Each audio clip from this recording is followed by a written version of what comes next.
All right, good. Hello, board and everyone here, staff and public.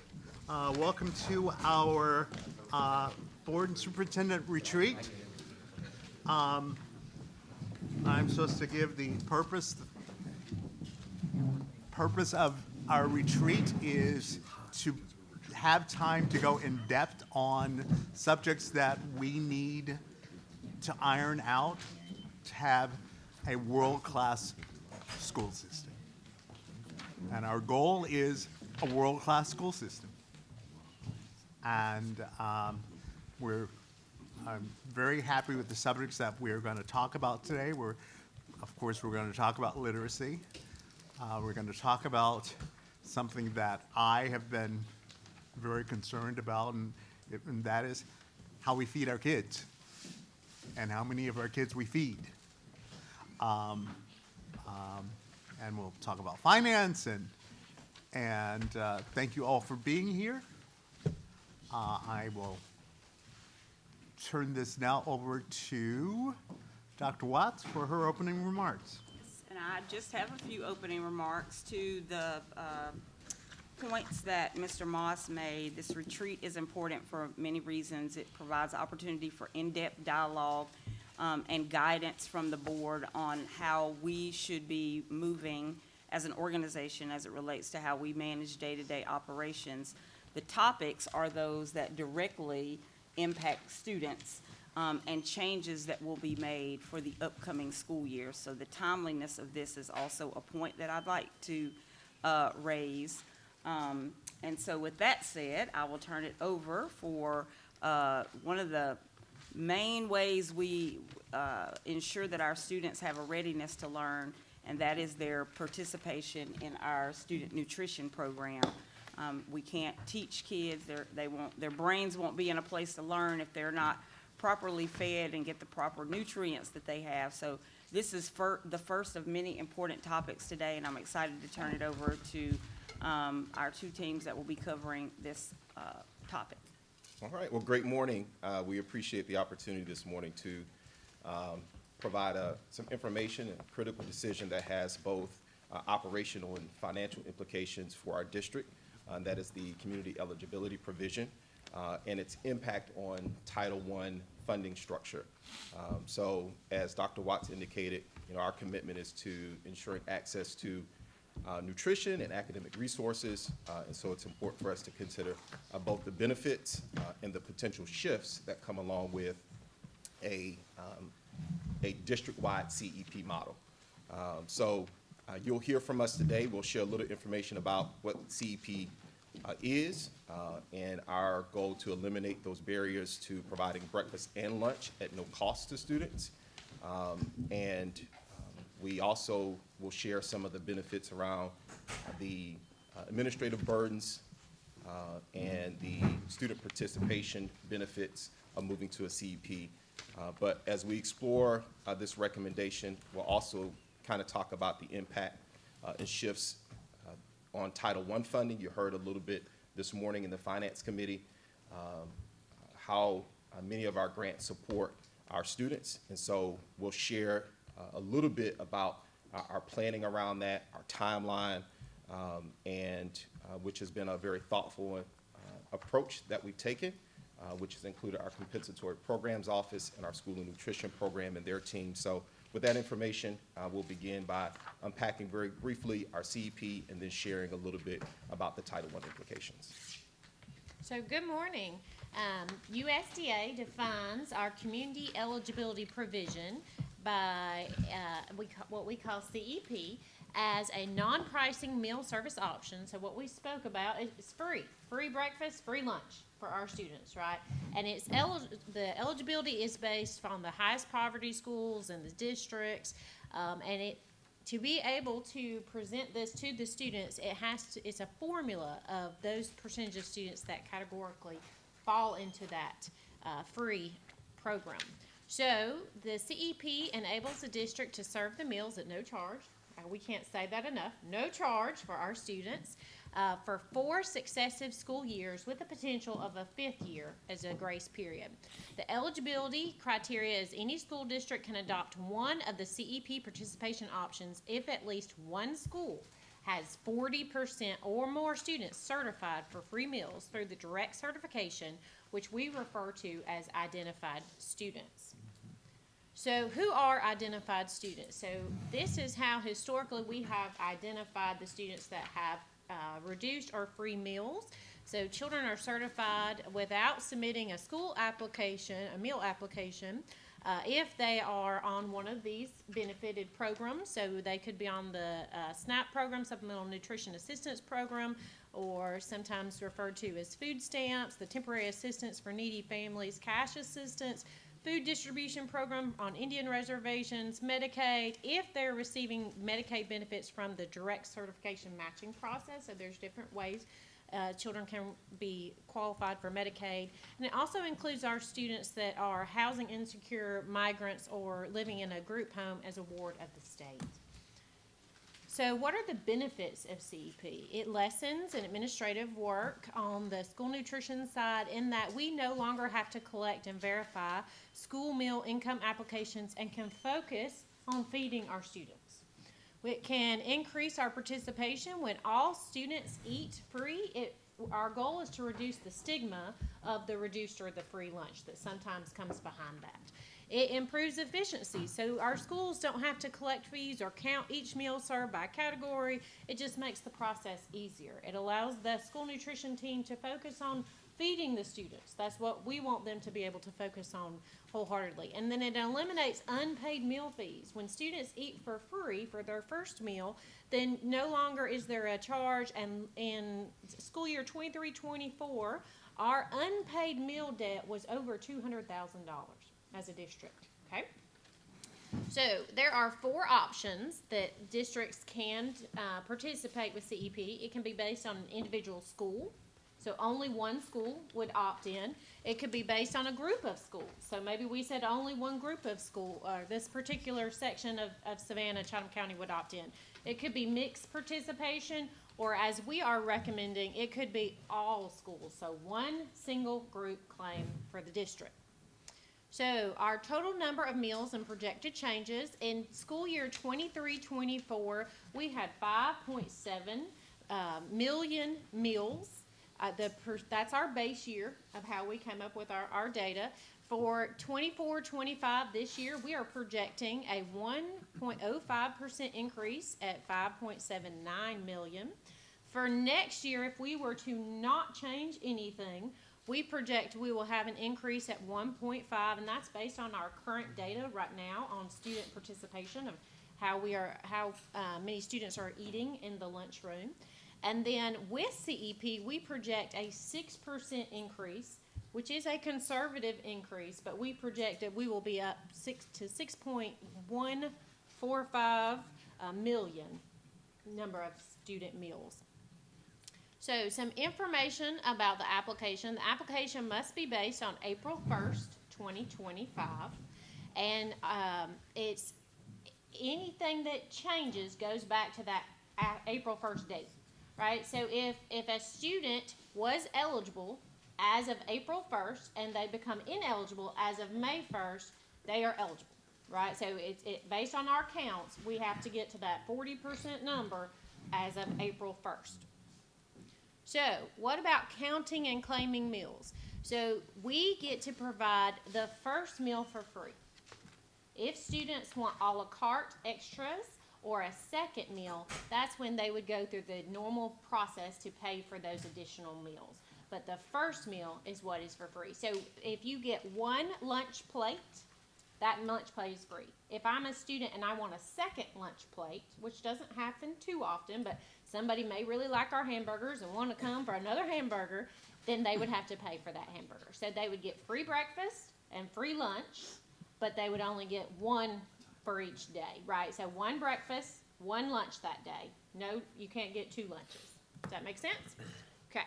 So what is our timeline for implementation if this is approved? So we would like to gather and analyze the 24-25 data as of 4/1 And our projected date to have that done is by April 7th. So we would like to bring this forth to the superintendent for recommendation to the board on the April 9th board meeting. So we would have to have all our stuff done by the March deadline to get that on the board agenda for consideration. And then if approved by the board by the end of April, we would begin to have collaboration with our stakeholders. We want to engage our principals, right, and make sure that from an operational standpoint, everybody is aware, there's no confusion, we have a very clean process. And walk through those operational changes for the meal service. State and federal compliance would be May of 2025. So we'd have to submit our required forms and applications and ensure that we are compliant with the USDA and Georgia Department of Education for the CEP request.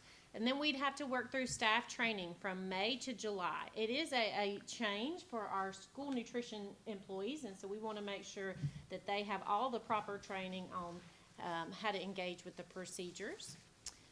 From June through August would be our family and community outreach. We want our families to understand how they can benefit from this free program.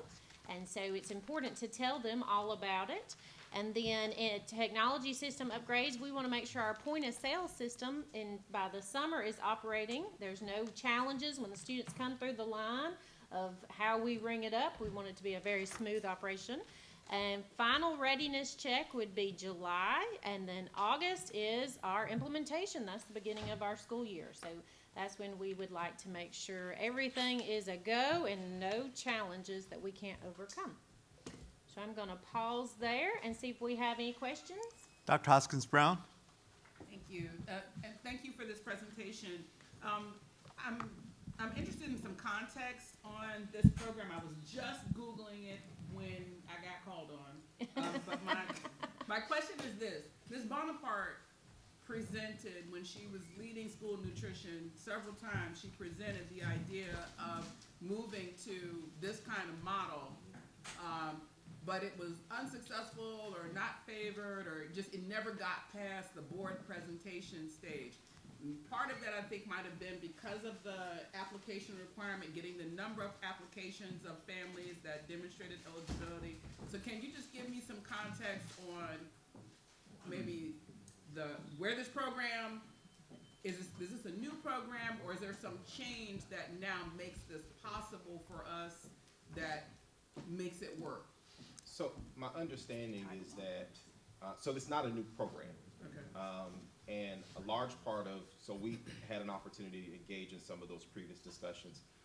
A large part of the delay was around the implications on Title I funding, the impact on schools. So that's where we really needed to do a lot of work to better understand how that impacted schools and our funding structure. So that's where we spent a large part of our time. Okay, so that is the next part of the presentation, and it'll help me understand how those things got fixed. That's correct. Okay, thank you. Ms. Hall and then Dr. Howard Hall. Okay. Yeah. I really applaud this, and two things I'm thinking about from the days when I would be monitoring my teachers and all in the cafeteria, and a child would get up to the cashier, "What's your number?" 5726, I can't remember. You don't know your number, go to the back. The stigma of being a child needing this will be gone, and I'll be so happy about that. And the administrative work, even in the churches, we were saying, have you filled out your free reduced lunch form? So if that could be taken away, I just think those are two huge steps forward. Dr. Howard Hall, then Mr. Smith. Yes, and maybe my concerns will be presented in the Title I impact, because I do know with Title I, those free lunch applications determines the poverty percentages for those schools, and that's how those Title I funds are generated. So if we use, I love the idea, but I just want to know the benefits and the pros and cons, because, for example, if we do not have those schools that are now deemed as Title I, since the students are now required just to meet certain guidelines such as TANF and Medicare, Medicaid, et cetera, I know that's going to impact the money that we received or the funding that we received for Title I. So that was my question about without submitting those applications. So maybe that'll be in this next presentation. Yes, ma'am. Also, when I had the opportunity last year, this time, to go to Delaware, and I asked the superintendent, why were they so successful? And she explained that they are a Title I district. So since they were a Title I district, they were able to benefit more for as allocating those funds. But I'm not sure whether or not it'll be less funding now if it's a Title I school district, if we go at this model. So I'm just waiting to hear what the next presentation. Okay. Thank you. I may be jumping the gun as well, but I want to ask, can this be endangered with the White House administration? Their new policies and things of that sort, can this be endangered? And if it is changed from their side, is there something that we can do to still protect it for our district? Well, I think you're right in that we certainly will be monitoring, obviously, the implications around funding for Title I. Part of what we've done in our review is take that into consideration. But we're also not operating and developing a plan that is primarily responsive to that as much as it is about just the general implications of moving to a CEP district. But there are some additional things that we're considering from other funding sources, title funding sources, that may have assist in some of the Title I funding allocations at this time. Okay, Mr. Dennison, I think Thank you, has some sir. clarification for us. Yeah, I want to say that with the guidance that's coming out, I think a program like this on the lunch side that applies to all students is more consistent with the direction they're going in terms of their approach, whether the funding will be there. But I don't think a move like this is contra to the current philosophy that it would be available to all. I think that's more consistent with what they're pushing for, so. Okay. Ms. Grabowski? Thank you. And a couple of my questions are kind of more on the pragmatic side, I guess. When we made the switch to free breakfast for all students, well, simplify my question. What happens with the excess food left over after, like, say, free breakfast, the food that is not served? I can answer that. One of the things that during my tenure is that I've noticed that the way we're operating is projecting how many kids are going to eat. So with our staff and the way we've been doing it up until this point, it's kind of like a catering. You say 500 people are going to come, you make 500 meals, they're all ready for the 500. What we're working on now is doing batch cooking. So we're still projecting the 500. However, what we're doing is we're batching it as we make it. So that food never hits the steam table, so to speak. So it can easily, because it's been protected through safety and sanitation, that it could be used the following day. We can wind up offering more options that way. So we're going to do, breakfast is easy right now because most of our breakfast is cold. Right. But for lunch, what's going to happen is we are going to batch cook. So what we're looking at right now is the lunch bells. Because if you're going to have all of these students eating, right now there's not enough time for the kids to eat. And so one of the pieces is the line's too long. Or I have to wash my smaller children. I have to wash my hands first. I've got to get settled. I've got to have interface with my peers. And so what happens is they don't get up on the line. What we're looking at there is batch cooking and also having destination dining. So we're going to be looking at different lines. So if they want something quick, so it might be a grab and go. I'm looking at kiosks in other parts of the building. We're looking at vending machines that will vend a reimbursable meal. So we're looking at all of these options. Right now, we have about 65% of the elementary kids are eating, but the numbers drop drastically when we get to middle school or high school. Right. And so we're looking at why aren't they eating? Right. Our first focus was, is it the food? And you can see our numbers have gone up by us addressing the food. Now we're looking at all of the other pieces. Do they not have enough time? Are they going out to work study? Are they doing something else? And so as we address each of those pieces, you're going to see that we won't have waste. Okay, so that's really awesome, and I think you read my little sticky notes, because that kind of feeds into the next questions of, are we prepared and do we have the capacity? Because I know my own child has said, I don't do school lunch because the line is too long, I don't have time. On the student survey that we got, that the superintendent said, one of the things the student said is we want more time for lunch. And all of those have implications, obviously, within the school day. So I just want to make sure we're being cognizant, but it sounds like you guys are being really creative, and I'm so excited to hear that you guys are thinking in those ways. That's like, gives me chills, I'm so happy. Well, when we start to interface with the principals, one of the things is, do we have to still account for the children? Yes. So the children still have to be accounted for, which is why they can't have the second meal. Right. So it might be their number, but what we're looking at is we're going to encourage the district to use this. Right. And so it's a simple tap. This way too, a child can take somebody else's number and eat, and then when the child who owns that number shows up, he says, well, you've eaten already. Right. So we're looking at, we're going to be really investigating or pushing for IDs, which So helps the smart. line go So through a lot faster. So that's all fabulous. My other question was, historically, and I don't know if this is still true, because of the USDA requirements, like if a kid got school lunch, they had to get everything regardless of whether or not they were gonna eat it. Is that still the case? No, ma'am. Hallelujah. Okay, no, it's not. A matter of- Oh, I know, yeah, I know you used to have, I ain't gonna eat that, we gotta put it on the tray. We've been educating our staff, Okay. that what we have is offer versus serve. The federal government requires that we offer 5 different components. The only requirement that the child must do is take a fruit or a vegetable Okay. in order to make a reimbursable meal. Okay. Then they get a choice of 2 other components. So if they have a hamburger and an apple, they're golden, they can leave. They can have a container of milk, a roll, and broccoli, and they're still fine. But they get the option, they have to choose 3 out of 5, and the only one that they have to choose is a fruit or a vegetable. And so we've expanded on fruits and vegetables to give them more options so that they'd be more inclined to take fruits and vegetables. But I can tell you this, I was at a couple of elementary schools recently, those trays were overburdened. They were taking 2, 3 vegetables. So that was a very good thing to see, so we're trying to give them more options. So we're not forcing anything on them, but what I've noticed is they're happier to at least try more things. Awesome. Okay. Can they get the broccoli without the cheese sauce now? Yes, they can. Awesome. Thank you. Ms. Hall?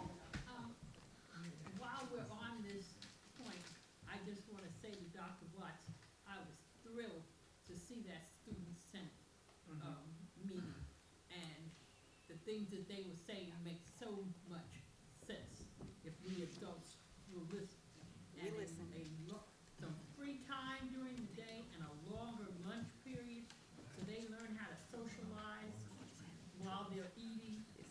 That would just be fabulous. So I just want to really keynote that we don't forget that. Okay. Continue. Okay, so now to answer all the burning questions, because you're wondering what I'm doing up here again and how Title I fits into this. So currently, this is where we stand. We have 51 schools that are served through Title I.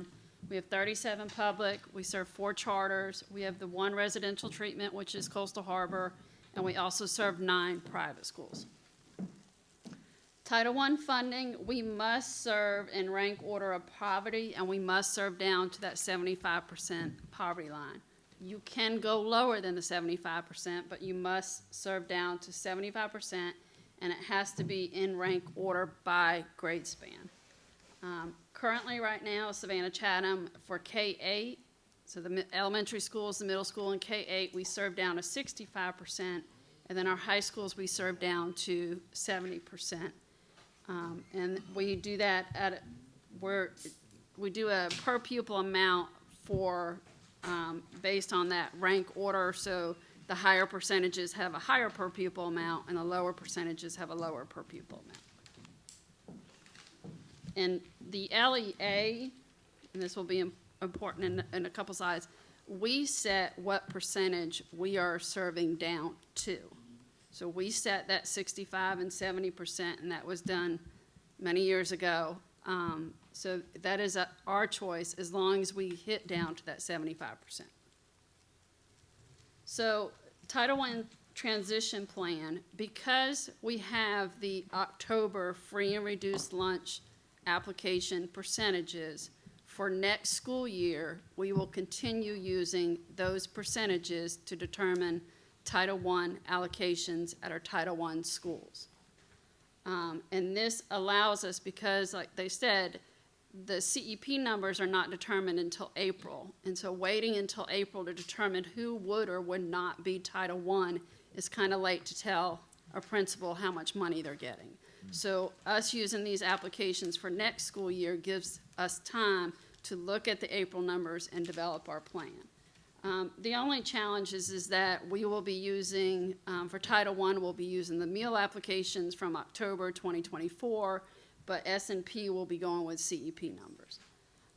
The dollar impact right now is none, but with our free and reduced meal applications, Woodville-Tompkins will be a Title I school for 25-26. And then Savannah Classical is currently using CEP numbers this year, so we have to use their CEP percentages for next year for them because they don't have meal applications. Savannah Classical High School will also be Title I, so we will be adding 2 more schools to that total of 51.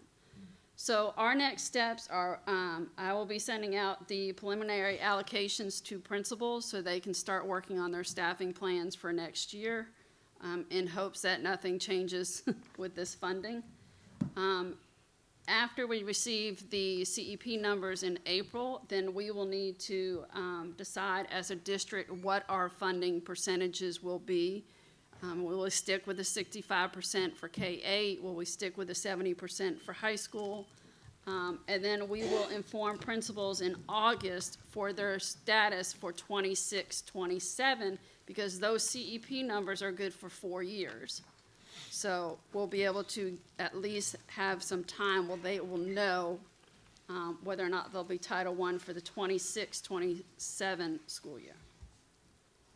So the criteria recommendation for the 26-27 year would be explore serving down just to 70% for all grade levels. Based on the current data, which is on that chart, the Excel chart that's printed out, the colorful one, the only school that will not be Title I the 26-27 school year will be Pooler Elementary, and that is because their direct cert numbers are so low. They're at like 22%. It wouldn't matter how low we serve down, they wouldn't be Title I. And the reason being is direct cert does not calculate in the number of reduced meal applications, and Pooler must have had a very high percentage of their applications being reduced meal. So Pooler won't receive Title I funds, but every child at Pooler will eat free breakfast and free lunch. And we could use the grandfather clause to keep Pooler Title I through the 26-27 school year, and we would grandfather them in like we did Groves this year. So if you look at the chart that I gave you, the pink column is the free and reduced lunch percentages for that were calculated or received in October 2024. So the pink column is what we will use, those percentages, still with a 65 and 70%. That's what we will use for next school year. For the 26-27 school year, and this is just projection based on enrollment that we had from October FTE, we would use the column that says percent poverty students for Title I allocation could be used to determine rank order, which is the second bluish gray column. And that is the column that uses the 1.6 multiplier, and what the 1.6 multiplier does is that that gives you, it multiplies your number of students to account for the students that would have been reduced meal applications. So if you look at that second bluish column, if we serve down to 70%, we would still be serving every Title I school that we are currently serving now, except for Pooler. Any Question? questions? Questions? Dr. Howard Hall? I just want to go back with the CEP number. You said you can use that for 4 years. So we're using 23, 24, or 24 the fall. What number? We'll use- What year? April 2025. Okay, for the next 4 years. Yes. So after those 4 years, the numbers can drastically go down since we won't be using the applications. We'll be using the other criteria, such as, TANF and Medicaid, homeless, migrant, group homes. Well, those are the numbers that we would be using to determine Title I percentages for 26, 27. And then the same, it would be at 4-year cycle, assuming that everybody would stay about the same unless there's some major rezoning done in the district. Because I know in many cases, a lot of students, they're eligible for free and reduced lunch, and they don't receive Medicare. They're not in a group home. They're not homeless. So I'm just thinking that those numbers will decline. But that's what that 1.6 multiplier is for. Because if you look at column for like Schumann at top, they would have 430 students, but with the 1.6 multiplier, they get accounted for the 688, which puts them at 100% poverty for Title I funding. So it calculates in, that 1.6 multiplier bumps them up, assuming that there's those kids that would have been reduced meal but aren't in those other programs. Thank you. Anyone else? Do it. Ms. Grabowski? So just for clarification, the CEP 4-year cycle, that just means we would just have to apply and reevaluate our data, correct?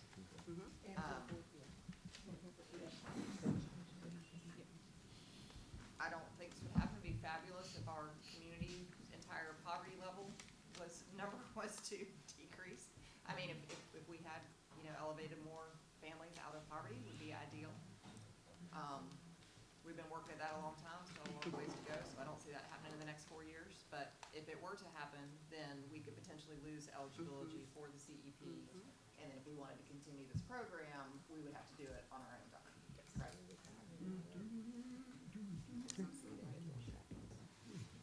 Thank you very much, and I'm going to echo Ms. Hall. The idea of any student coming through the line and being told no, I never want to happen again. And I thank you guys so much. I'm not going to get emotional about this. Our kids need to be fed. All of our kids. I never want to see another child experience shame. Thank you.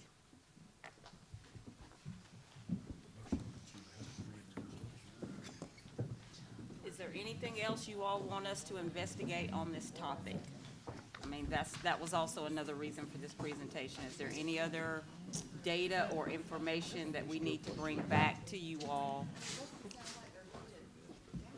It's not, but I'm asking. I mean, I know that it's going to have some effect for staffing per se at the line, but you still have to have somebody count. It just should go a lot faster. So I've been asking about this since I got elected. I'm glad that y'all figured out how to make it make sense because, as Dr. Hoskins Brown said, we've had the conversation, and then it always just ended. What's going to change Title I? And nobody ever really fleshed that out. So thank you for fleshing that out. And then I would like to make a motion to have free and reduced lunch now.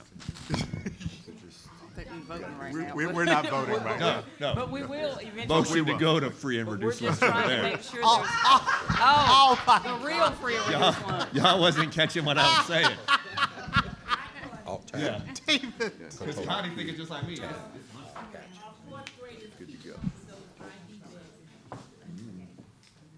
I think there's probably variance across the board, all grade levels, about how well they keep up with their ID badges, including me. Because I'm not sure I know where mine is right now. And you still get, what is the default to get your badge? How do you still get to keep without that whole? Yeah. The goal, End of the line? yeah, the goal is to have your picture show up in the point of sale system, and we have it right now, except for new students, that their picture, so that way we can still look it up, right? So if you accidentally lost your badge, we're not gonna say you can't eat today, baby. No. Right, that's not what's gonna happen. Now, if you are a little repeat offender that's losing that badge, then we're gonna have to work with the teacher to say, what can we do to help you keep up with it? But kids are gonna eat, right? That's, I would have a badge monitor. yeah. And show them with that, I'm the badge manager, give me your badge, and take your badge. I mean, that's We don't need no stinking badges. Well, my son had an experience some years ago when he was in kindergarten. Yeah. Because he paid for lunch. Yeah. He lost his lunch money. I'm right there Yeah. at school with him. I go in the cafeteria, he's eating a peanut butter and jelly sandwich. Because Yep. I was, He was scared to come tell you. All right, we're moving on. We're moving on, so that Dr. Bringman can have his lunch, Participate in his lunch. can participate in his lunch. So we are excited to bring the next agenda item before you because it addresses our budget development process. And I think we've all heard some version of a quote that says that a budget is more than numbers on a page. It's an embodiment of values and priorities of an organization. And I think this document, our budget and our process, is one of the anchor documents that demonstrates to our public our decision-making process, what we have said are our priorities, and it also demonstrates our stewardship, our efforts around stewardship. And so, given that, this has really been an ongoing conversation, because we've been talking about the budget, because we have a budget committee, or a finance committee. We've been talking about finances for a while, but this kind of officially kicks off, I would say, more of the board's input on a narrowing down process, or where you want our priorities to be as we think about the upcoming school year and the budget that we adopt later on this spring, early summer.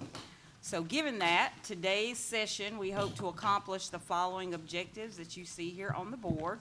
We want to first re-emphasize all the actions that are being taken to make sure that our process is a thorough process and that it is keeping in mind good stewardship as we look internally to turn over every rock and examine every dollar that is being spent, so we want to cover that with you. We want to also highlight our ROI process, which is not new. That acronym stands for Return on Investment. That has been a major driver and will continue to be a major driver as we shape our resource allocation. What are we proposing as a cabinet? What will we be bringing to you today to say, these are the things that are really top of mind for us in terms of where we need to be investing next school year? And then we want to give you an opportunity today to react to our or they're not even recommendations right now. They are ideas, right? We've looked at data, we've looked at return on investment, we've looked at a lot of different things. What the state is mandating. Here are the things that we want to bring to you, but we want your feedback, and we also will solicit your ideas as well before we leave our session today. So that's kind of where we're going. This structure should be familiar to you on the screen.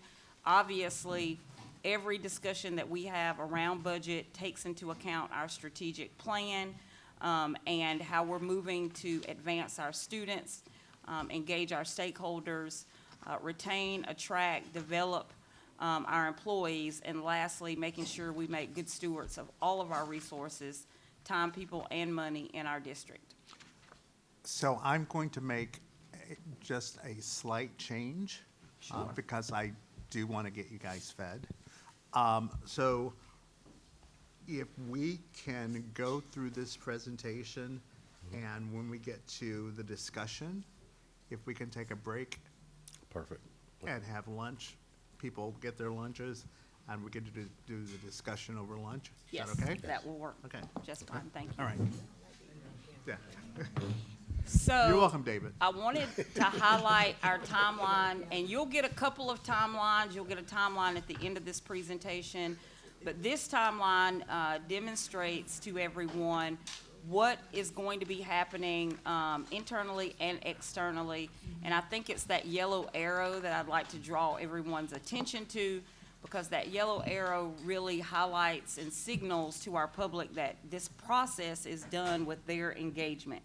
Your engagement, their engagement, and our internal engagement. So there'll be many at-bats at this discussion, opportunities for us to ask the parents, ask teachers, what their thoughts and feelings are around our budget before we kind of narrow this down to how we'll move forward with the development of a final budget that we'll vote on and a millage rate adoption, because that's also an important piece of this.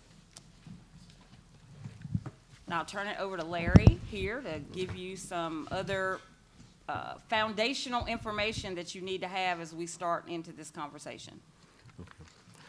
I'm just going to highlight on these next two slides some general information. The first one talks about Governor Kemp and his investment into education for the 2025-2026 school year. This is coming from his state budget, and we're waiting to get that final approval from both houses. Then it goes through the Department of Education. Then they, in turn, kind of decipher everything and send us spreadsheets on what we're actually going to get. So on here you have some of our projections. He's investing an additional $306 million in QBE, mainly for growth in districts across the state. As we look at our particular district, even though we're not growing, we will have some effect of some adjustments for how we report FTEs, so we may get some additional earnings on how we report students. And also this number includes the numbers from our charter schools. They're also included in our state allotment. There's an addition of $10.3 million for pupil transportation. We're projecting to get about $283,000 additional from the state. Even though it's not a lot this year, I do applaud Governor Kemp for prior years. Our budget went from receiving about $3.3 million in 2024 for pupil transportation. Last year, we're up to about $8 million that we're getting from the state for pupil transportation.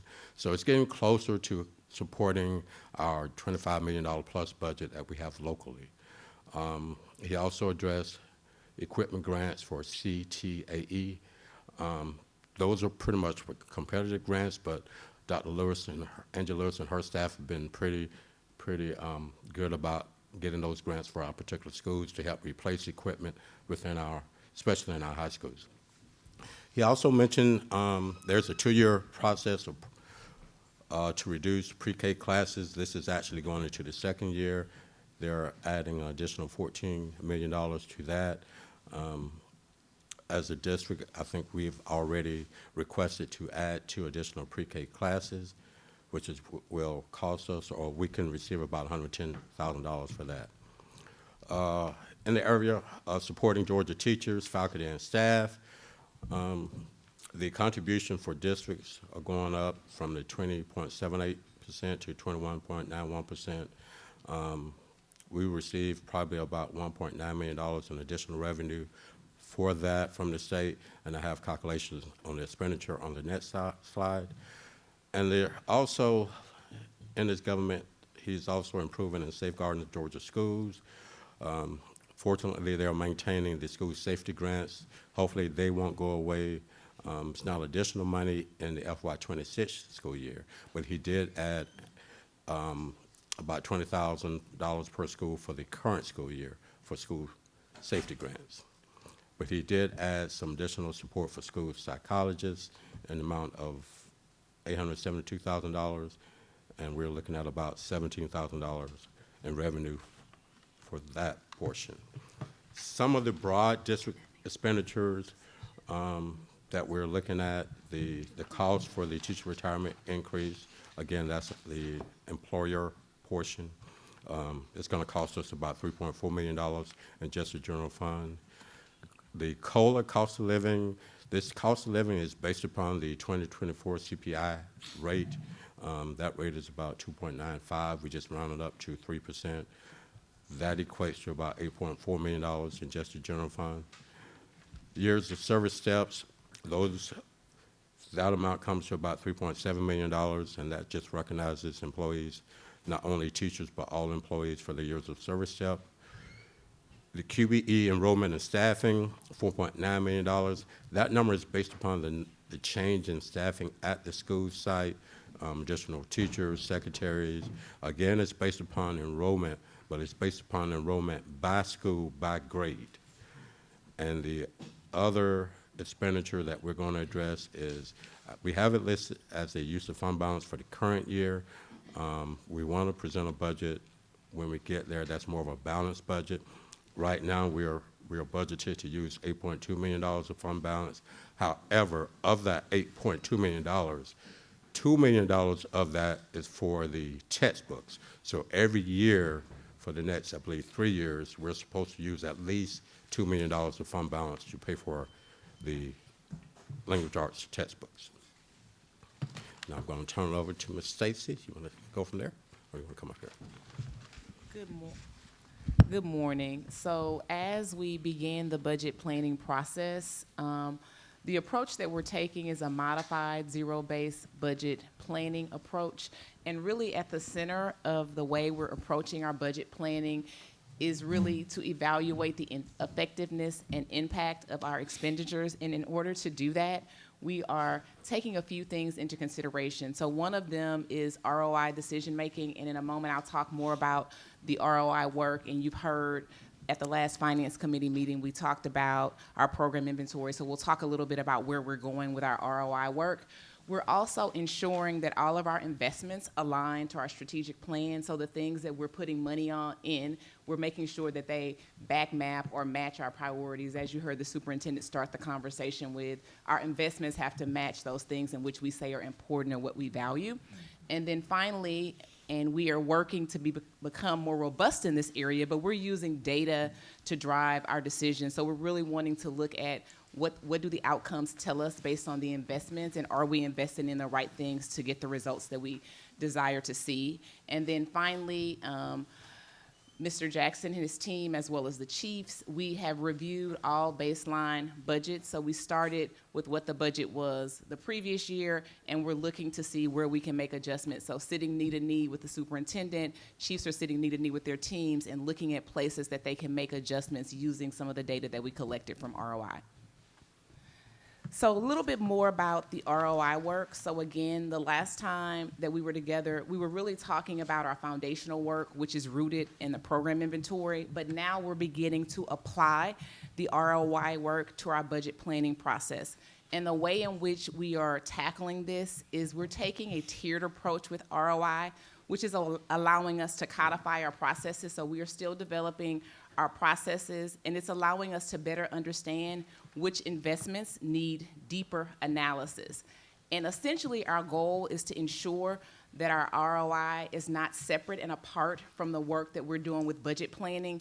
We are fully integrating our ROI work into our budget planning, allowing us to create a synergy of sorts between our financial decision-making as well as our return on investment. And if you look at the pyramid or the triangle, you'll see that we start off very broad, and as we go throughout the process, we're beginning to narrow or scrutinize more and more what our investments are and what needs to be evaluated. So starting at the bottom of the triangle, you'll see the work that we talked about at the last Finance Committee meeting, which is departments prioritizing their investments, and they use, again, a baseline cost analysis and a decision-making matrix to determine if programs needed further evaluation, and that's the program evaluation work around the start, stop, and continue. That's where we started. Now we're moving into implementation study. If you go to the middle of the pyramid, you'll see that moderate to high investments are things that we have caution around, are being studied so that we can learn more about them and determine whether those investments are being implemented effectively and if they're achieving the desired results. And then as you go toward the top of the pyramid, the smallest area, what you'll notice is that there are select high-cost programs that we have launched full program evaluations around, and these programs are currently undergoing full comprehensive evaluations to assess whether or not they're delivering the expected outcomes. What we're going to do with the data that we collect from all three levels of our evaluations, or our program inventory data, our implementation study data, as well as the data that we get back from our program evaluations, we'll use this to feed directly into our budget planning process so that we can ensure that our financial decision-making is both data-driven and impact-oriented. I shared this the last time we talked about ROI, and I would be remiss if I didn't say it again. This is a dynamic and iterative process, and it's not about a one-time evaluation, but an ongoing strategy that we're developing to lead us to continuous improvement. I want to be clear that we're refining and strengthening as we go along so that we can have better alignment between our budget planning and ROI process. Thank you. And if you will advance to the next slide, you'll see one of the blocks there. You'll see this is the first year we've implemented, I shouldn't say the first year, I don't know when it's happened before, but since I've been here, this is my second budget cycle, I'm taking a very different approach. Some may say nosy. I'm being very nosy, and I am looking under every rock. I'm interrogating every dollar and every line item.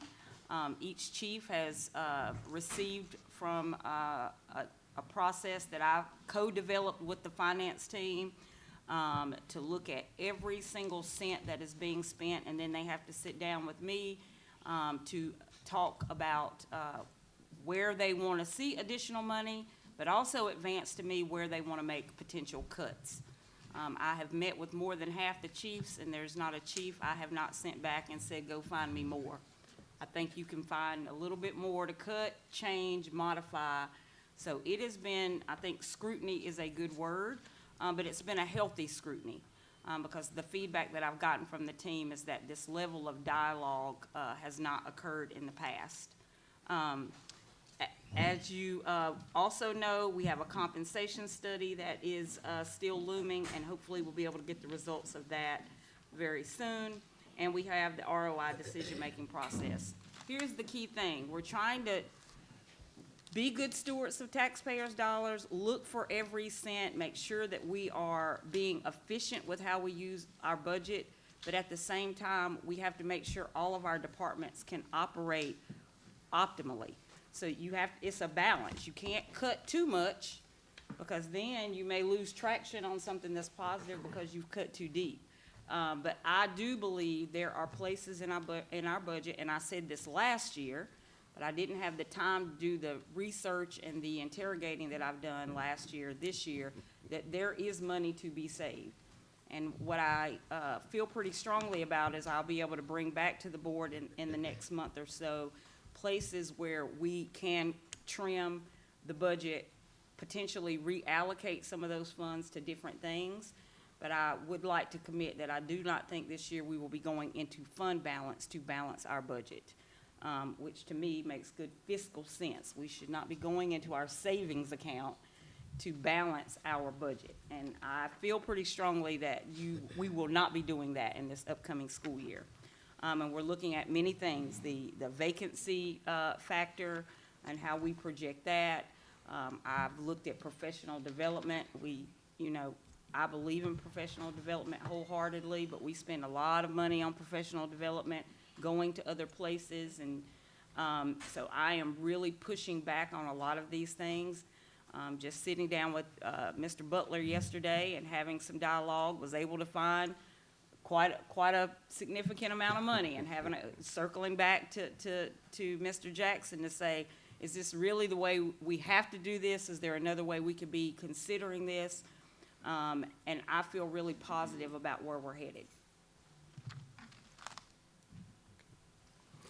Okay, as we get into influencing factors for budget development, Did you have a question? again, we're focusing on the major items that some of them we mentioned earlier. The return on investment, safety and security is always a priority.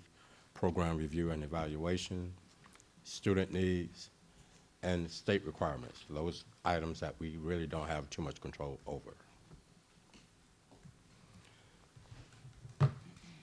As we presented, or Ms. Cooley presented earlier about our enrollment, slight decline since 2021, but I think, as she mentioned, we're at a point where we're becoming flat, and that mainly follows the birth rates for those years, particular years. But right now, we're projected to have 35,528 students for the FY26 school year. As we get into the budget priorities, Yes. safe and work and learning environment. I'll let Chief add a little bit of a voiceover here, but I think as we get ready to present to you all some of the top of mind priority areas we want to present to you all for feedback, one of the things that you you will not see a heavy dollar investment in safety and security. And that's because we've been making those investments over time. They've been made. Chief Enoch has used grants to also keep us from moving into our general fund balance. Always, safety and security is top of mind. So this is one area where I say we kind of break away from the philosophy your budget determines your priorities. Safety and security is a priority, will always be a priority, but you just won't see it reflected because we feel like we've made significant investments already. So Chief, I don't know if there's anything else you want to add to that. Well, I think you covered our strategy moving forward. We've made, over the past 10 years, significant investments in the infrastructure of safety and security throughout all of our 55 schools and our administrative buildings. A lot of investments been made. We have resources that are, everything is still underway. We're still improving. Strategies are still being implemented, operationalized as we speak today. It is an evolving strategy. As the environment and conditions change, we have to change our strategy. We may have to make tweaks here and there. We're engaging our principals, our partnership, our awareness, our education. All that's continuous. You know, in the last executive session, we presented our safety and security plan for 24-25 school year. We talked about the investments and partnerships that we've had with local law enforcement, state agencies, and federal agencies, where they've actually done training with us, the collaboration work that we're doing to help make schools safer. We're going to continue to do that. We're going to continue putting a heavy emphasis on training staff. You know, we're preparing for the unexpected. We're paying attention to not just changes in our local environment, but what's happening nationally. And so I feel real good about where we are. It's a continuous work, a continuous vision, and I think we're at a good place. We'll continue to work and to make our schools safer. And if you'd like to see a list of some of the things, it is in the supplemental aspects of your packet. So with that said, we'll have each chief present out his or her department's, division's main budget priorities, what's rising top of mind for them, so that we can continue to meet our KPIs and our goals and mission and vision of the district. So with that said, I think I'm turning it over to Chief Academic Officer and Chief of Schools.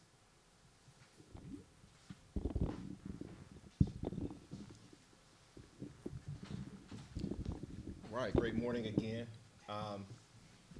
So just to reorient us to our strategic plan and strategic priority number 1, student growth and achievement for choice-filled futures.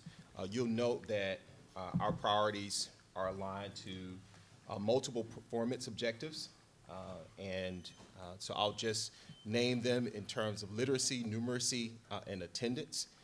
And so just want to highlight what we've considered in our budget planning and priority. So while we focus quite a bit on literacy over the last couple years, We want to make certain that we are provisioning our schools with the resources needed around numeracy.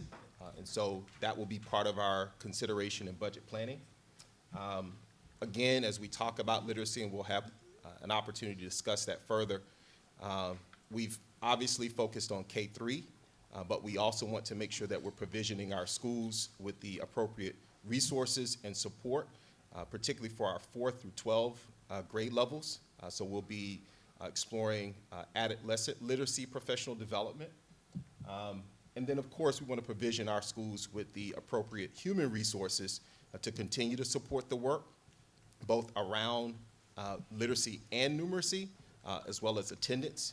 And so Dr. Barnes will speak a little bit more to what that looks like as it relates to our school-based staff that we're considering in the budget planning.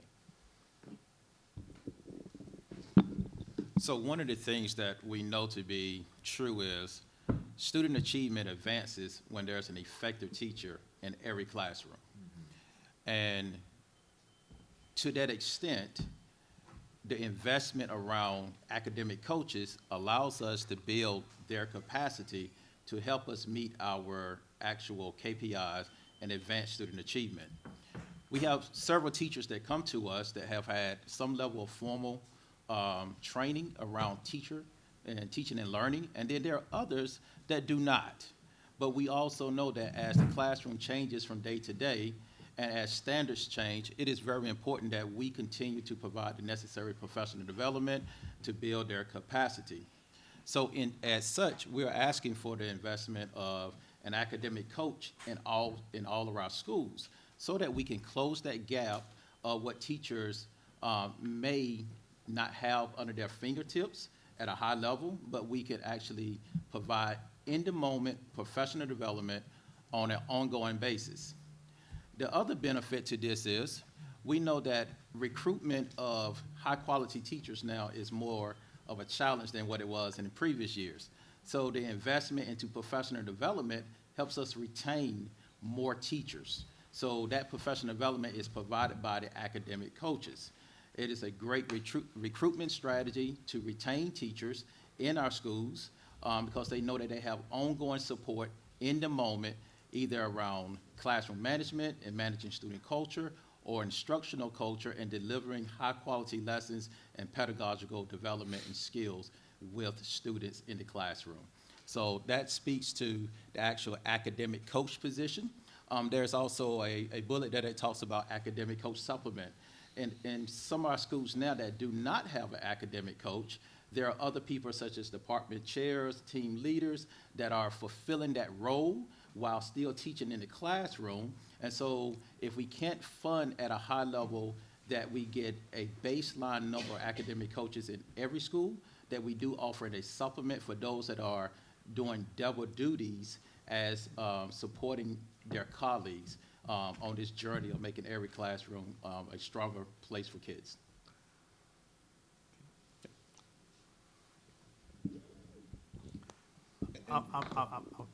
Apparently, we already have some questions. I'm sorry. This is so important. Go ahead, Ms. Hall. Okay, I certainly agree with you that academic coaches are essential to help our teachers, and certainly as soon as we can figure out how to have them full-time doing that rather than trying to teach in that. But my question is about the quality of the academic coaching. Are these people who know how to go in and model what good instruction looks like, or do they tend to mainly just advise?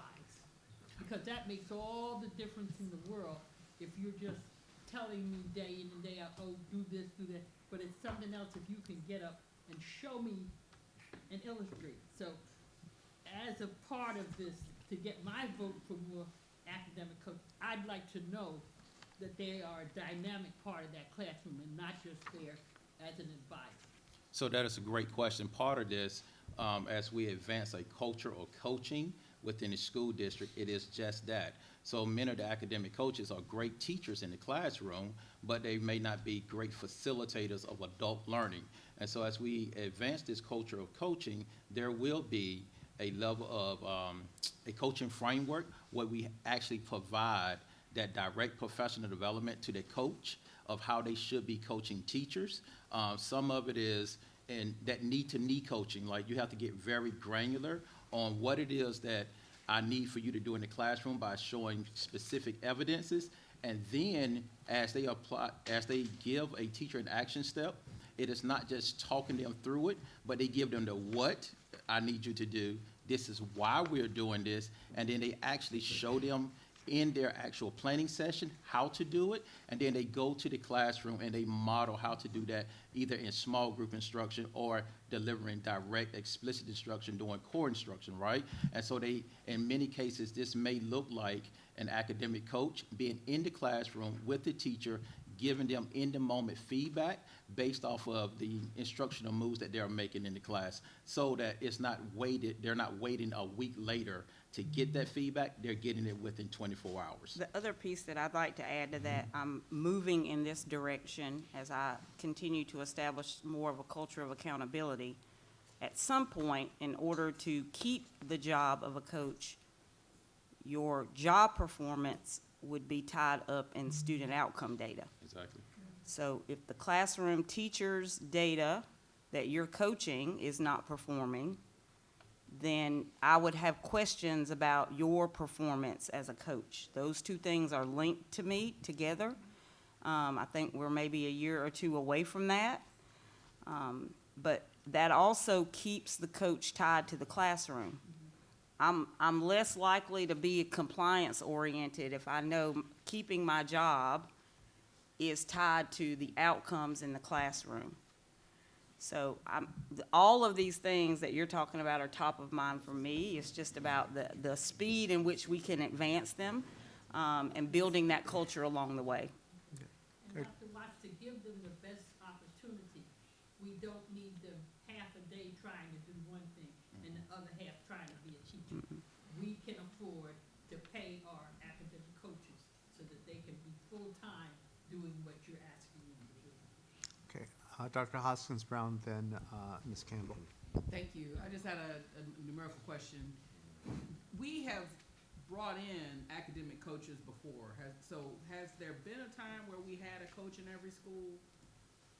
Do we know that? So looking at the current staffing formula, we do not provision an academic coach at every school. Now, we do have academic coaches in schools that could be funded through another source. Many schools may use Title I funds to do things of that nature, but as a baseline staffing allotment, we don't have that. So base funding, no. No. But integrated funding, is there a presence of? In some, In yes, some schools. In some Right, schools. right. So it's still no. There's no from- consistency, no. Okay, and No. we've never done that. I can't speak to never. We've had, as part of staffing models, probably of maybe around 8 or 9 years ago, where we did have academic coaches at schools, but throughout the budget process, they were removed for various reasons. Okay, that's why I was trying Yes. to, because I remember us, Yes. I remember this conversation and us having academic coaches. So we did, we At one took them time. out, We took we're them out. putting them back.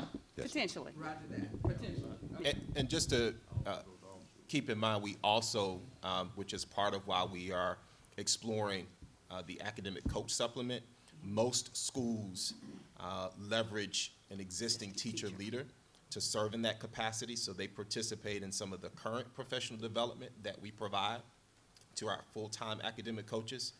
So there is, in many ways, some presence of some academic coaching, but there is obviously a need to provide some consistency around the professional development and the coaching culture that we're establishing.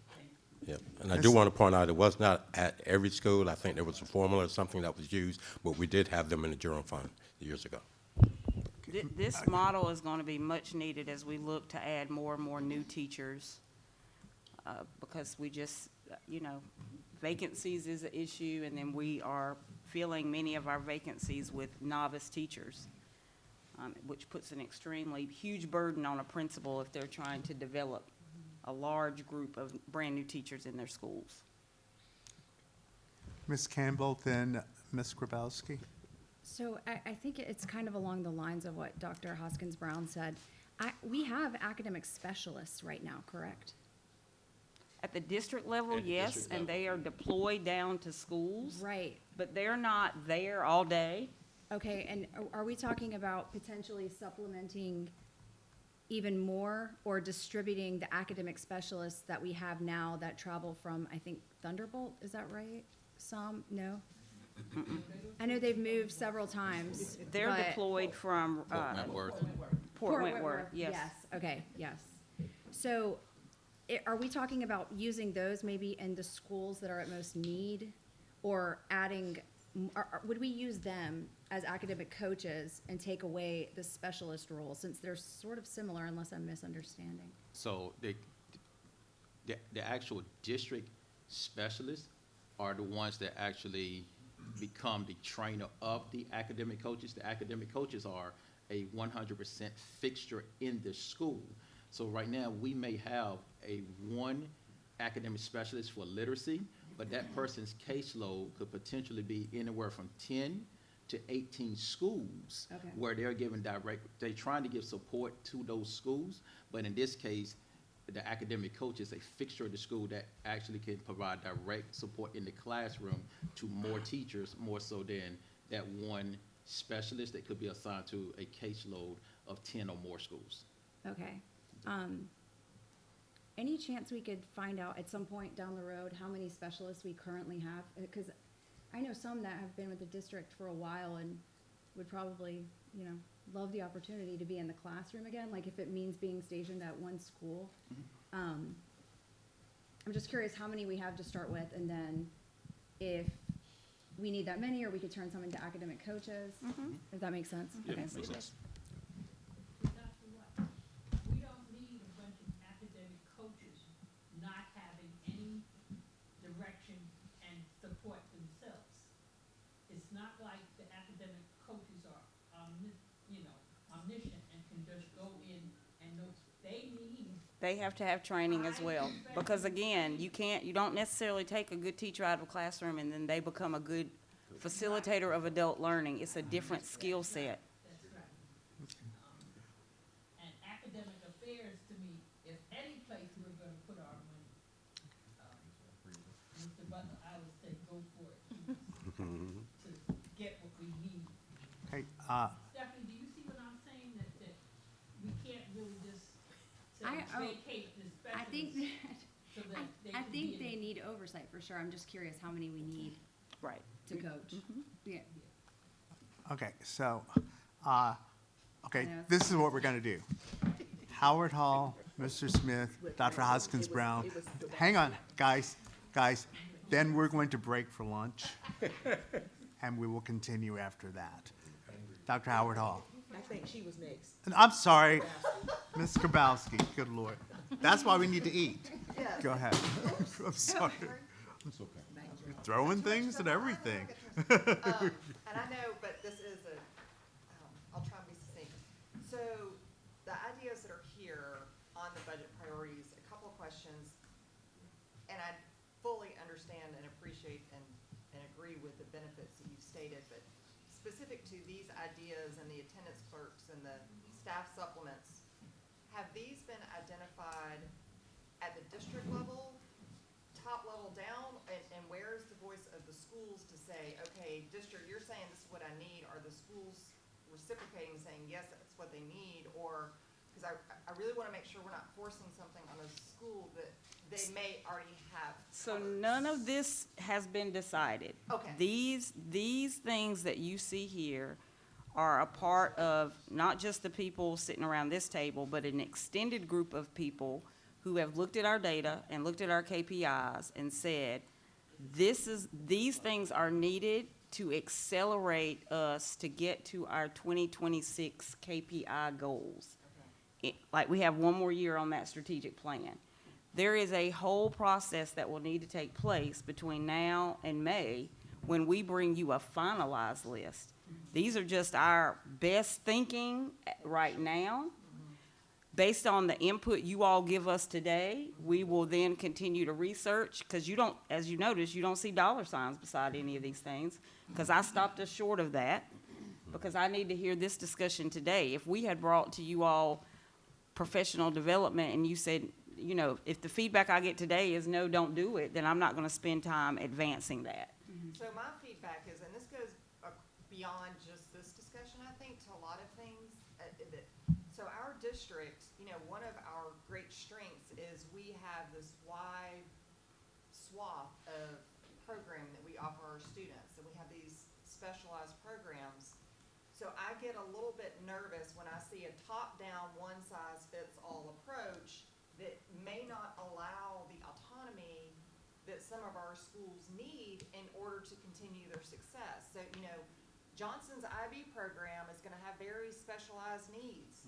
STEM's Apple program is gonna have specialized needs. Ellis's Montessori. So that's just kind of an overarching lens that I'm looking through as we have all of these conversations, really more so from the academic side. And that's what I'd love to dig into on the academic excellence side, but obviously it has budget implications. I just have seen in the past when things are forced on schools that they don't need. And they're like, can't we take this money and use it for what we really need, even if it's something specific to our school? So I just want to make sure that we are being flexible and building those strengths stronger, and not inadvertently and having an unintended consequence where we are not supporting in the way that best fits the need. But I also know we have to have some consistency. So it's It is a delicate balance, and I tried to strike some of that balance last year when I gave each school, I can't remember the specific dollar amount. Larry, do you remember the strategic innovation dollar amount we gave to each school? It was something like 90,000 per school to, like, go do something that you really want to do. Right. I'm disappointed to say that very little of that money was spent. Right. So we're gonna have to, has been spent, yes, very little, very little. So, but I think that speaks to something that you are highlighting here. When things have been prescribed for so long, you lose the ability to innovate, because you've never been allowed to innovate. So it's like you squash it down, and so then when you say, go be innovative, people are like, ooh, and they're scared to be. I don't know what to do with I don't know what to do with that word. And so we're gonna have to redevelop our principles in such a way to unleash some of that, so that we're not kind of caged by our own design. Well, and it goes into the coaching specifically too, because the other question, I'm happy to talk more offline, is like, who receives that coaching? And are we forcing coaching on teachers teach in different ways, and, you know, I might teach one way, and, you know, Mr. Jackson might teach another way, and they're both successful, but they're totally different. So that's The key part that you just said is they're both successful. right. Right? And so I have a little bit more of an appetite, if they're both successful, To leave them alone. to leave them alone. But an if you itinerary. have a teacher that wants to teach his or her way and they're not being successful, and you also have to consider the student experience. Right. It's not fair for one student to get this great teacher who's successful and another teacher that's not, just because of how their name came up in a computer database. So it's a balance of, how do we demonstrate that we have a consistent quality experience for every single kid? And then on top of that, teachers that are successful are given the latitude to be flexible. So I'm like, what's the baseline experience? And then where do we open the door beyond that for people to be flexible? Not just open the door and everybody can teach the way they want to teach. I'm not in favor of that. Okay, Dr. Howard Hall. Yes, it won't be long. I just want to stress the importance of equity. It's kind of along what you were saying. Equity based on the needs within a school, based on school population, school enrollment, SPED population, behavior referrals. In my district, I'm hearing about a lot of fighting going on within some of these schools, a fight every day. So although we need academic coaches, we need to work on a component for school culture, because without that culture in place, as I always say, CPR saves lives within the school district. Curriculum, that's good, Pedagogy, that's fine, but relationship, which I tie in with behavior, the behavior component. Some schools are much larger than other schools. For example, the 612 complex, that's a massive building. The K-8s. And I know that school leadership plays an important part. I understand it. But in some districts, there are as many as 8 APs, not for discipline. One is assigned RTI, one is assigned early childhood, one is assigned behavior issues. They all have different categories. So when we're talking about the academic coaches or any other staffing, we just need to consider the equity and the needs for each individual school. Okay. Reverend Smith? Yes, I'll be very, very brief. In one breath, we talked about professional development being cut. And at this moment, I'm seeing that we've engaged in a conversation that shows the need of more professional development. My question to you is, are we able to cut, or, I mean, how are we going to Do both. So there's different kinds of professional development. Correct. The kind of professional development that we are talking about here has to do with the baseline experience every student should receive. The example is our curriculum, our literacy curriculum, or our math curriculum, because every kid needs it.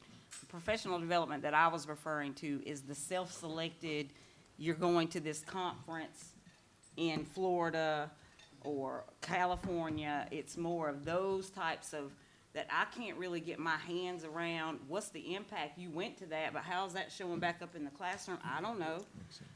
So it's more like, here's the baseline experience, which is what you see up here, versus some of this other discretionary professional development that may be happening. Will we be offering more professional development for those that are academic coaches? I know you made a comment Yes. earlier. Yes. If we're not seeing positive reviews, we'll be letting them go and changing that segment. We'll be having some conversations about how we strengthen their capacity before we go to that extreme, Gotcha. yes. Okay. Some of you, I think Dr. Huskins bring there's, it. okay, all right. Thank you. I'll be brief. It's a data request. So you said that you're gonna evaluate the return on investment for some of these changes. I think we already have some of the data that we need to assess the value of further investment in academic coaches. And so I'm looking at this as a collaborative data request from HR, finance, and the academic side. If we look at the number of academic coach equivalents, whatever we called them in the last 10 years, whether you were a coach or a coach equivalent that was funded from something, if Mr. Ray says that functionally it's the same role, then we have that number for every year for the last 10, maybe 12 years. We also know our overall spending over that time. So we can have a double Y graph with investment of equivalents on one side, how many positions do we have, how much did we spend, and on the, those are the Y-axis, on the, on the X-axis, our KPI, whether it's numeracy, whether it's literacy, how were we doing for the metric of value when we plotted against the number of positions we had or how much money we were spending? Got it. Stacy, you got that? Yes, ma'am. Thank you. So, cause then I'll know how to vote on, if it doesn't make any difference, then I wouldn't be supporting. Sure. Would support something else that makes a difference. That's a very good point, and I'm glad you helped us map out what that could look like. I was recently, last week, at a roundtable in Washington, D.C., and had an opportunity to hear from a speaker from an organization called Edunomics, and she looks at education and economics as kind of her field of study. And one of the things that was noted in that conference that I thought was very interesting is that, and I've shared this with the team, so I'm going to share it publicly, is that this use of academic coaches is actually not an advisable strategy because we're taking really good teachers out of a classroom, and they're often being replaced with vacancies and or novice teachers. And as a country, we have not done a good job of measuring a return on investment. And so she was actually advising against this strategy, saying that it has not been at her national lens, right? Looking at it from a national lens. So it's interesting that you bring that up, because we can, Well, yeah, so I just wanna, we tend to sometimes look at 4 and 8 year timescales because that's how we're elected. But we have a school that's 162 years old. We can look We at have one school that has been in continuous operation under different iterations, so I'd like to, and all those data are not gonna be equally valuable. But Right. we only have one school in the district that has been operating since 1862. So we have all these other schools that have been around for 20, for 25, for 50, for 10. We should be looking at these data to look at the impacts of our interventions over time, and not just be looking in the period of our personal reflection. Absolutely. Whether it's mine of 12 Anybody's, years or right, 4 or even mine, or yeah. 2. Okay, so Mr. Katchmar, then Ms. Hall. Two quick comments. One, back to the discussion about giving schools 90 grand to innovate and people freaking out about what to do with it. I think you also have to emphasize it's a safe space to fail. Because for years, we've had somewhat of a culture of who came up with that stupid idea, and then so nobody wants to come up with an idea, and it's easier to just stay with the norm. stay on the script. Stay on the script. Because So- then if you mess up, you can blame them. Exactly. You blaming us, you're not, right. Or it's leadership. Right, right. So leadership didn't tell me what to do, and I'm staying in my lane. So, but it also has to be not the complete freedom, I'm gonna give 90 grand to my cousin. Sure. And see what happens. Yeah. So. It's a culture. But the culture has to be, you come up with a good plan that your school says, I'm good with, and it fails, go try again next year. Absolutely. Number two, we talked about the trainers and the trainers of the trainers and the trainers of the trainers of the trainers. At some point, how many levels of bureaucracy do we need? And so my I'm okay with a trainer and a trainer of a trainer and a trainer of a trainer of a trainer, or a supervisor or somebody to hold somebody else accountable. I get all that. But if we're gonna put scarce funds, particularly because we're gonna drop 2,000 to 3,000 kids in enrollment, we're losing FTE funds, the more directly impacts the classroom, The less we in should my stay away mind, from the it, right. better, not just on the academics, but across the district. Now, I can make the argument the trainer of the trainer of the trainer, if they're really good, is gonna impact the classroom more broadly. Harder. And back to the discussion about the speaker you heard in DC, I don't think it's an either or, I think it depends. Sure. We have teachers of the year who we've taken out of the classroom and put in charge of basically driving literacy. That I think, the feedback I've gotten, and cover your ears, is this is awesome. Sure, yeah. So you're having an impact on many lives. I've also seen some great teachers that in my schools, where my kids have been, who went to a different level position and they're mediocre. Right. So I think it depends, and we just have to make a good decision to move people up. Absolutely. Ms. Hall? Okay, and I think I'm the last one. Yes, please. Dr. Fox, notice that you said you Microphone, went to a- please. You went to a conference in Washington. Actually, it ended up being virtual because they got 8 inches of snow that day. I do not want that to stop you going and learning from other Sure. districts. There are certain, I wish that we as board members could go to the national convention. We've missed a lot by just being stuck with Georgia. Sure. Instead of being able to see the national. And I do So- not want to end it all. I do believe there's a limit to it, Yeah, though. yeah, so what works? And the other point is, yes, if we want teachers to stay in the classroom because they're so excellent and not necessarily become an advisor, pay them. Yeah. Okay, because the only way I can advance my salary is by applying for a job that's outside the classroom. And that's what I'm gonna do. But now, if you pay me because I'm so good, I'll stay. Listen, that might be one of the reasons why I'm a superintendent. I love teaching, You see? but I knew I wasn't gonna be able to pay my bills that You way. see? I loved it. All right, all right. Okay, so, Everyone, grab your plates.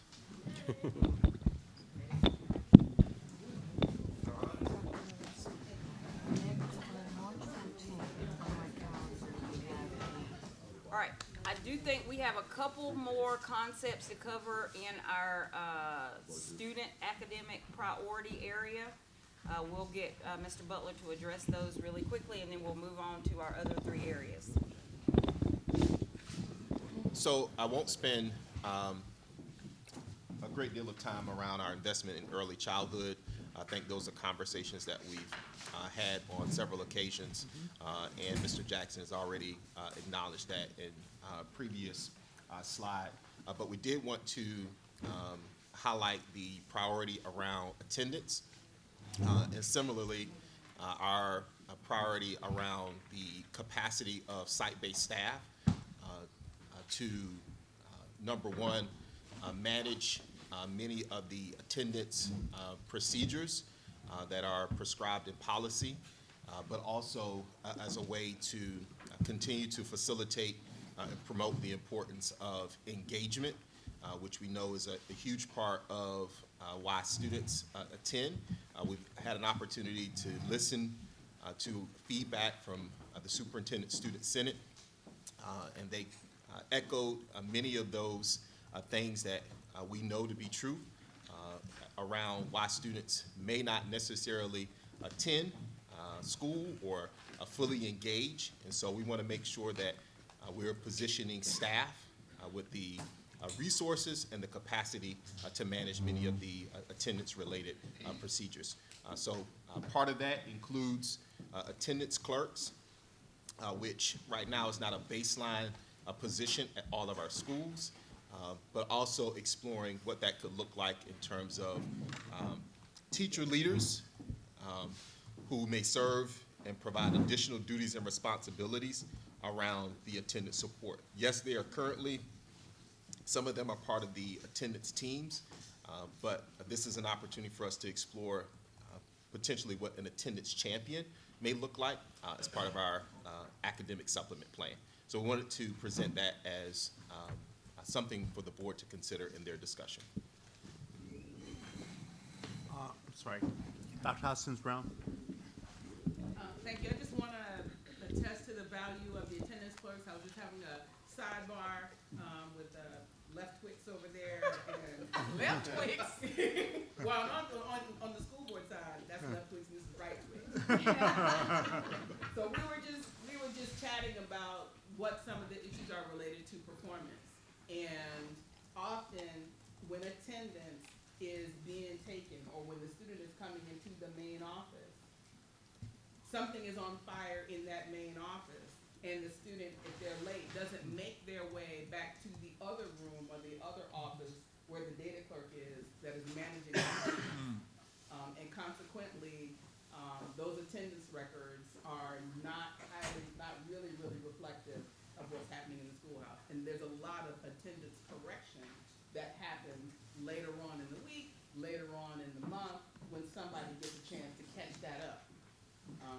You're looking at me like this is a very foreign, this is a very real thing I've observed in a couple of schools. It's very real. So maybe it's not a choice thing because at choice schools, you struggle to get there and you're trying to keep your spot. But at neighborhood schools, it's a real thing. Well, I guess I'm wondering, so is the need equal as far as the attendance? Like, are there schools where, I guess I'm thinking about the schools that I'm familiar with, the student goes in to the front office, they have to sign in the computer, and they don't go to class until they do that. Like, Yeah, no, that's isolated. I would just also add that I have a lot of questions about the integrity of the data that we're already collecting because our system actually defaults to present. Our system defaults to the student is present, so it is not until a teacher goes in and marks the student absent is that student counted absent. So I believe a data clerk, the point in this is to help us get the data right. so I guess another question, and not trying to get too much into the weeds, but a moment ago we're talking about uses for the student ID. where to use it for your school lunch. Can a student ID not also be used where a student signs in using their ID? And like, it seems like to have someone specifically assigned to this, to create another position just for attendance, that's a lot of money and a lot of resources. And yes, I absolutely fully support the value of it, but are there other ways that we can get the data and utilize our human resources in a way that's a little bit higher level? I disagree in that it's not about data, it's about managing behavior. Your attendance is a proxy for performance in the classroom. If a child is gonna show up on time and flash their ID and be compliant, that child will probably be But I'm on hearing time. both. I'm hearing about this about data, and maybe that's some clarification. I'm hearing this about data and also Yeah, so- correcting a situation. So maybe you can clarify. My comment is not about the data, because eventually the data gets corrected by the end of the year, because if you have not been in school and you're not performing, then there are disciplinary consequences for that family. So eventually the data will get collected. Meanwhile, this young person has been everywhere or doing anything or not present and thought to be present, and they're not performing. And their attendance record is corrected, but it's not retroactive for where they actually were and what was happening. You also, just as a reminder, we had a recent audit, the fidelity in which letters go out to families is diminished. That's not happening it's on a process consistent management. basis. Who's making those phone calls? Dr. Barnes and I met earlier this week. We talked about if a student gets 10 days of OSS, in some situations, after 10 days, that student doesn't necessarily return happily back to school. So who's picking up the phone and making that phone call saying your suspension has ended, please come back to school, we want you back. So again, these are our ideas. This is where we see gaps. This is where we see places where our current systems are not serving us well. Ms. Campbell? So what I had to say was kind of along the lines of Ms. Grabowski.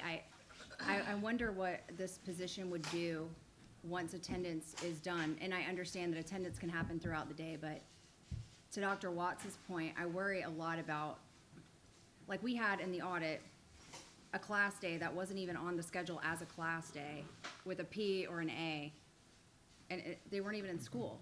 So it's like, what are we taking attendance on? And what I would think of in this situation, I'm sure there are myriad reasons that this happens, but one to me would be that it's kind of a leadership issue, maybe at the base level, maybe higher up, I don't know, but giving them more to lead or to have accountability over, to me seems like it's already a problem. So why would we add more to the pile? I don't know. Who takes attendance now? Is it IS?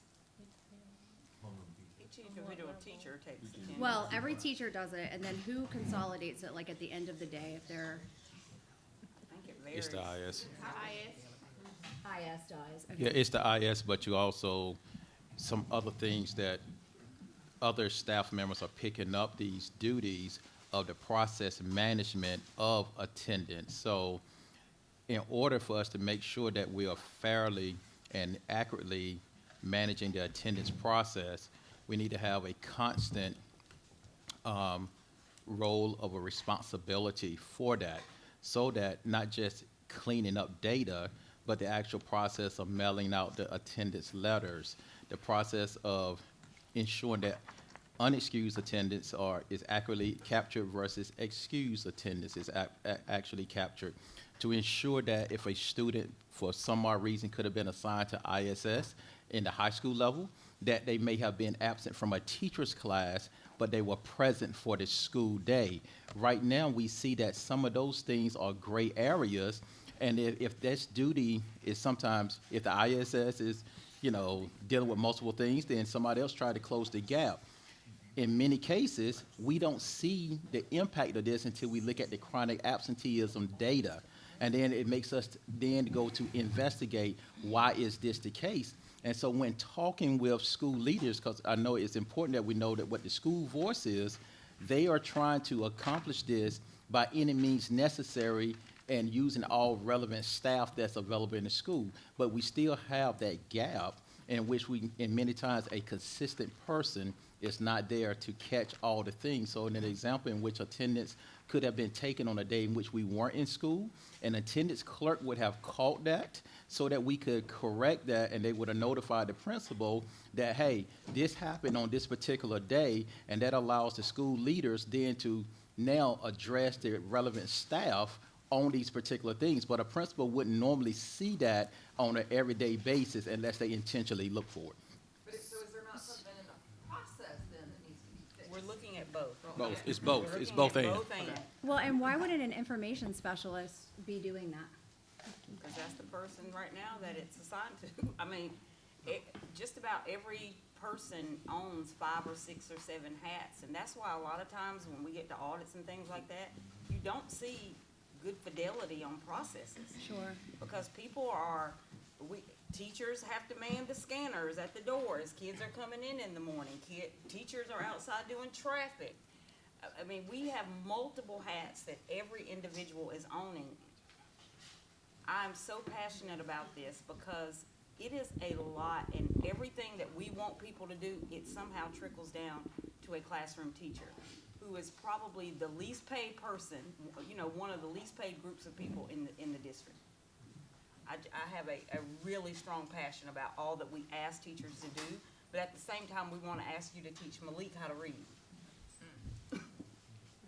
Well, that should be the focus. So, Dr. Brinkman, Dr. Howard Hall, Mr. Catchworth. I don't even know where I want to go now after your comments, Dr. Watts.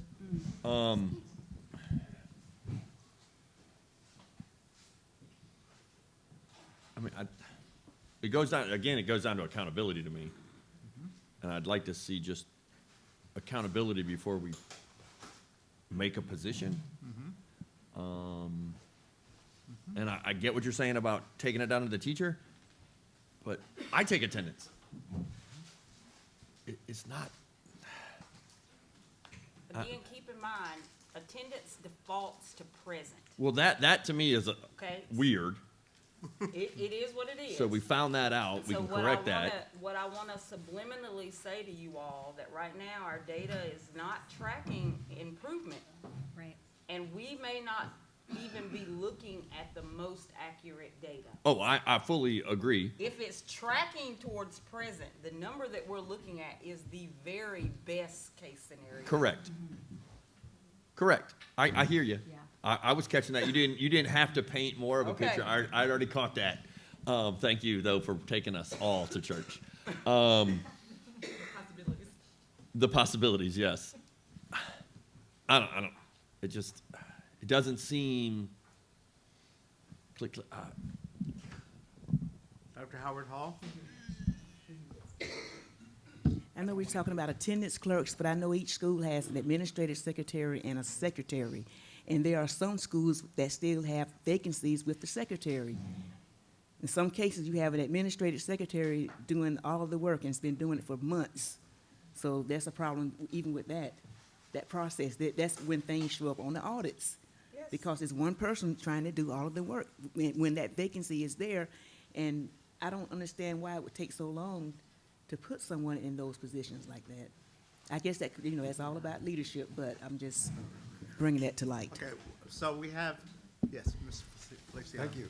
Just for clarification for the board, we don't specifically have a designation attendance clerk, but schools do use allocated secretary positions to do attendance work, and we consider them attendance clerk.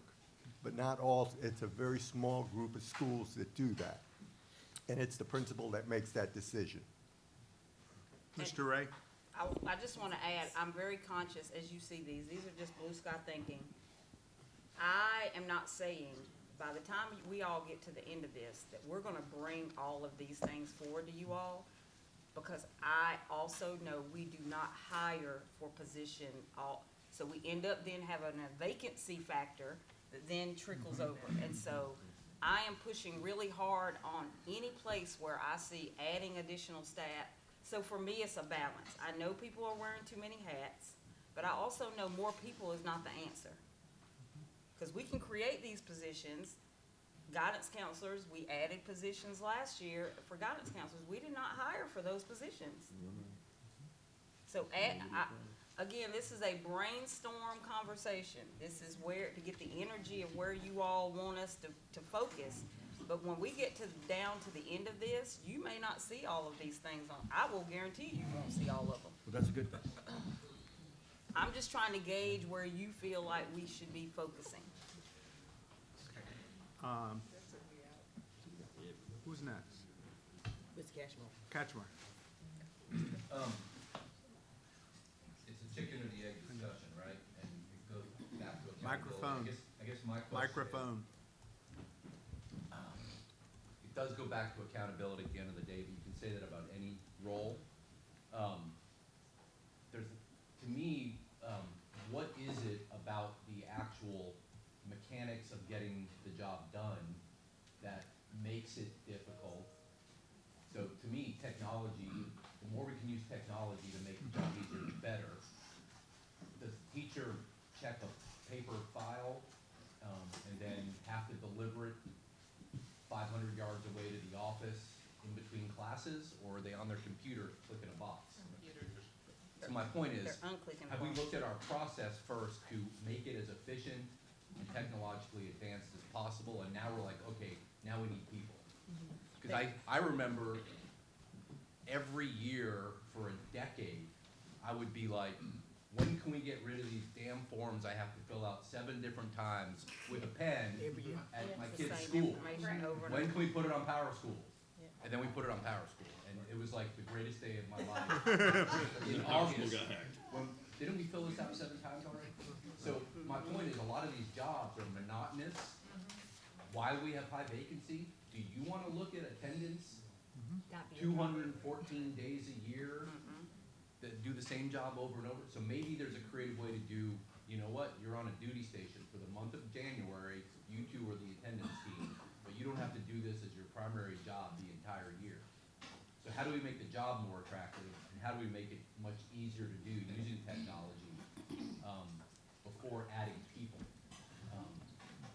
But it's, and I appreciate that we use a computer, but we haven't, in the past, I haven't heard a lot of, we've analyzed our systems, we're about as efficient and we're using the most modern technology and software we can, now we need to add people. Usually the approach has been, we need more people to do the same job with an abacus and paper. So that's all I'm kind of advocating for. Sorry, Mr. Ray. Yeah, I just want to add clarification for the board as well. When you think about a secretary, a school secretary, particularly in elementary school, there is a 1.5 allotment for every elementary school. But think about that. That means you have secretaries that are splitting. That means oftentimes there's inability to combine them, and so there's 1.5, there's half-time position sitting out there. Nobody wants this half-time position, or nobody wants this half-time position paired with another school. So oftentimes our elementary schools really just have 2 people. Information specialist in the front office and the admin secretary. But that's because we don't necessarily fund it to a point where there are 2 secretaries. You don't get 2 secretaries elementary until you have over 900 students. I don't think we have any elementary school over 900 students. So just wanted to put that and make sure you had that clarity. They're answering the phones, they're also doing, Front office, financial everybody walking through the door. information, they're doing all that. Dr. Hoskins Brown, then, I'm sorry, someone else? Mr. Jackson. Hang on, let's get from staff. Yeah. Mr. Jackson, you ask something? Yes, I just wanted to piggyback on Ramon's comment. One thing that we're meeting on tomorrow, actually, is to address the staffing of secretaries at some of the schools, to make some of these positions whole, because it will be easier for schools to hire people. So we're looking at redefining how we staff schools along with these possible clerks. As I mentioned to my counterparts, and I think to board members, that some of the schools in the middle and high schools, we may also look at bringing back bookkeepers in the front office to do the financial side of it, because we've been having some issues with student activity and some of the other financial side of the office, where the secretary is just too busy to keep up with everything. So those are some of the things you may see coming forward by the time we finish all of our discussions. Okay. So I have a couple of reflections on this. First, I did the front desk secretary job for about a year or so at Beach. 7 a.m. to 9 a.m. before I went to work, I volunteered to be the front desk secretary. And all of these things that people are saying about what's happening in the front desk are true. You got mad parents coming in the door demanding to see the principal. You got students who are late. Please, can I just have a pass, or can you just let me go? Do I have to have a pass? You got officers coming in to deal with some of this. You got everything going on in that office with that 1.5 person. I was checking IDs to see if somebody picking up a child was in the file to be able to pick up the child. So there's a lot going on, and managing quality attendance data for that 1.5 position is extremely difficult. And then that if the child is late, they're supposed to go around the corner to the data clerk to check in to make sure their information is correct. So I think that folks really are not understanding the kind of chaos that can be happening any given day in a front office. The other thing that I want to point out is I'm seeing two kinds of attendance.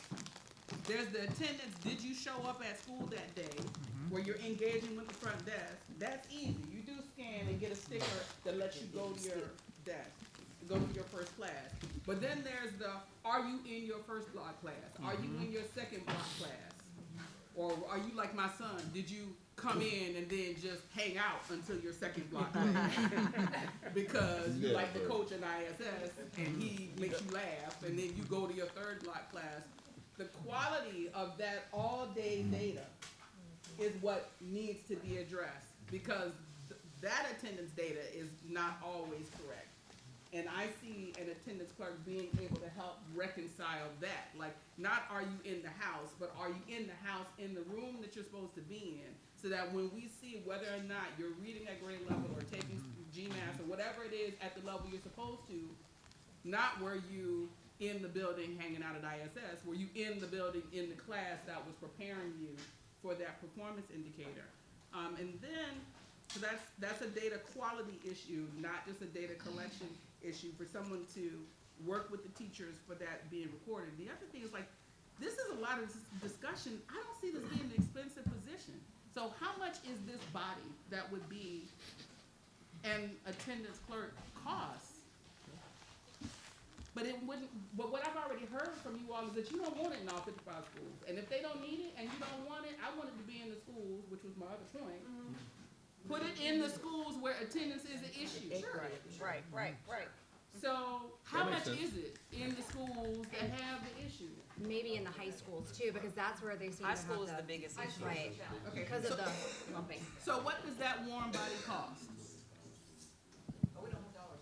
Just for an individual, not for all of the schools that need it. Yeah, with benefits, I'm thinking between 45 and 50,000. Okay, so, yeah, I mean, really, that's, yeah, okay. So, thank you for listening. I look forward to the recommendation. Was it Ms. Hall? Yes. Okay. Very quickly, we made a big deal on TV. We're buckling down on attendance. Principals at houses knocking on the door.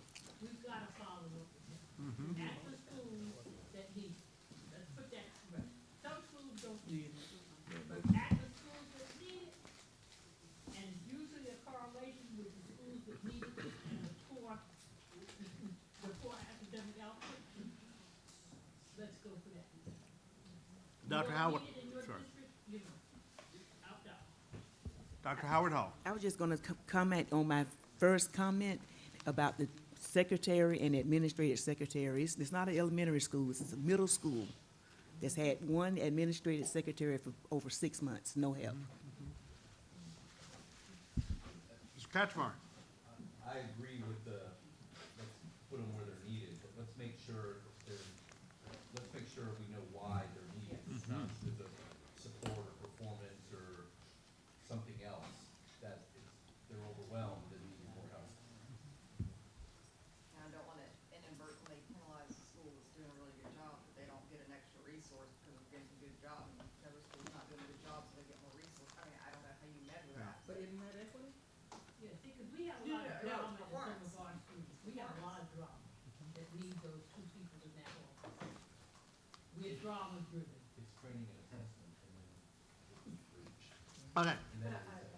Y'all making me real nervous with your comments. This is a very inexpensive position that y'all have spoken twice against, and I just don't get it. We have voted on things way more expensive than this, and y'all are shooting this down before it even comes as a proposal, and I just don't understand why. I'm not against it, I just know there are other positions we need to create too, like, is this we were losing an amazing, LTMS, whatever the librarian, who was our teacher of the year, who is resigning because she is so overburdened with technology responsibilities. So why are we not talking about creating a technology position so that we can take that off of our librarians and let them teach literacy, which is what they love, instead of making them manage computers? So the librarian has the luxury to resign because it's overwhelming, but that secretary who's been working for 6 months, it just sucks to her. No, that's not what I am saying at all. I know that's not what you're saying, but that's what I'm hearing. What I'm hearing is this is important, but this is not. I am saying, I'm trying to understand why this is elevated to this high level of calling it out specifically, and other areas where we know we have challenges, like literacy, those, we don't see those on here, and maybe we will. But I'm not at all doubting that we need to do more to get our kids in school and make sure we have accurate records and we address the reasons for not being there. All I'm saying is that first, let's look at our process, let's look at how we're using technology, like, is this the next best step? Or do we need to do a full evaluation of where are all the areas where we have one person multitasking on 5 things, take one thing off of 5 people's plates, maybe that's a position that includes attendance. And it's not, just to me, it just seems like to have one position that is attendance only, and again, maybe it's only in certain schools, it just seems like a lot to not, anyways, when just evaluating it in the bigger context, I guess is part of what I'm not saying very eloquently. I think I got it. I'm hearing your passion. Okay. Okay. Okay, all right, I'm done. All right. And more. So as we continue in the budget process, strategic priority goal 2, which is our quality family and engagement experiences, the budget impacts as we go into FY26 in this particular area is really just about sustaining the great budget moves that we made in FY25. And in FY25, we were very fortunate that we expanded this division, had a reorganization of it with a greater focus on our broad reach and our impact with stakeholders and communication, and also our outreach and our engagement. And so much so that we created an engagement arm of the Public Affairs Division. So 3 positions were created in the FY25 budget, and I'm very proud to say that those positions are filled. They do not hold a vacancy factor for the district, so we are at fully staffed with the positions that we went into this particular school year. So you'll note on the screen we do have key performance objectives and indicators that we are tracking that reflect various levels of engagement. We're doing very well as we move through our KPIs and we look at our indicating our measures, our leading indicators that suggest that we're going to make attainment of these goals. Website engagement to translation of media documents to parent engagement through Parent Access and PowerSchool. And if we'll advance here, you'll see that really the focus is on those sustained budgetary resources. As I mentioned in those KPIs that we're tracking, we are in the green on the goals that we set for website visits, on the new accounts and active accounts in PowerSchool for parents, and also the work that we're doing in translation of documents to give you an idea. Much of this work is because of the people that are behind it. And that was a budgetary impact that we had from FY25. So our goal going into FY26 is to continue to grow the department, its effectiveness, and continue to really strike on the KPIs that we are monitoring closely. So while you don't see any specific budget asks for an item, it really is about sustaining what we did and that carry forward from the growth in FY25 into FY26. I will say, though, that we are looking at parent engagement and stakeholder engagement tools and resources that could create a budgetary component or a budgetary ask. But as the superintendent set the tone at the beginning of the meeting, we're looking at spending trends and actuals and really digging deep into how we utilize our resources. So we're also looking at it with an eyeglass of new tools and leveraging things that can expand our reach and our impact with existing budget. So right now, we're very proud to say is, again, the growth that we experienced from the FY25 budget, we are at full staff with the Public Affairs Division, and the individuals that are doing the work really hit the ground running and are having immediate impact. And our goal right now is, as we look at our KPIs and our indicators that reflect quality engagement experiences and broad reach and impact, is to keep it in the green. So as we go through the continued work of this school year and we look into next year, we also recognize that we're in the final stage of the strategic plan. So next year, as we are doing work, we're going to be looking for the next 5-year strategic plan under the superintendent. And in looking at that, we're in a really good position from this work to say, we've achieved these levels. How can we tighten the bolts? How can we strengthen it? How can we take different approaches in these indicators to continue to move our work forward? And that's setting us up very nicely for that next iteration of the strategic plan. With no additional resources asked, there's no ask here. All right. So let's advance it to 3. Yes, Dr. Howard Hall.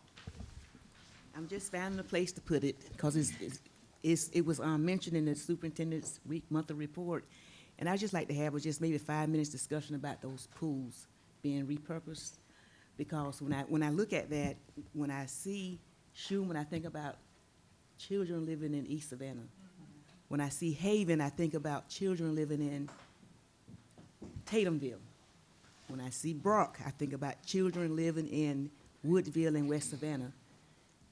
Those pools have been closed for a while, but during the summer months, that is many of those students' vacation. The pool. They don't get to go cross country, out of town, out of state, out of the country. So I feel, I'm very disheartened that the school district, along with the city of Savannah, can't come together and partner in some type of way to ensure that we do not close those pools. So, go ahead, and then I have something to say. Go ahead.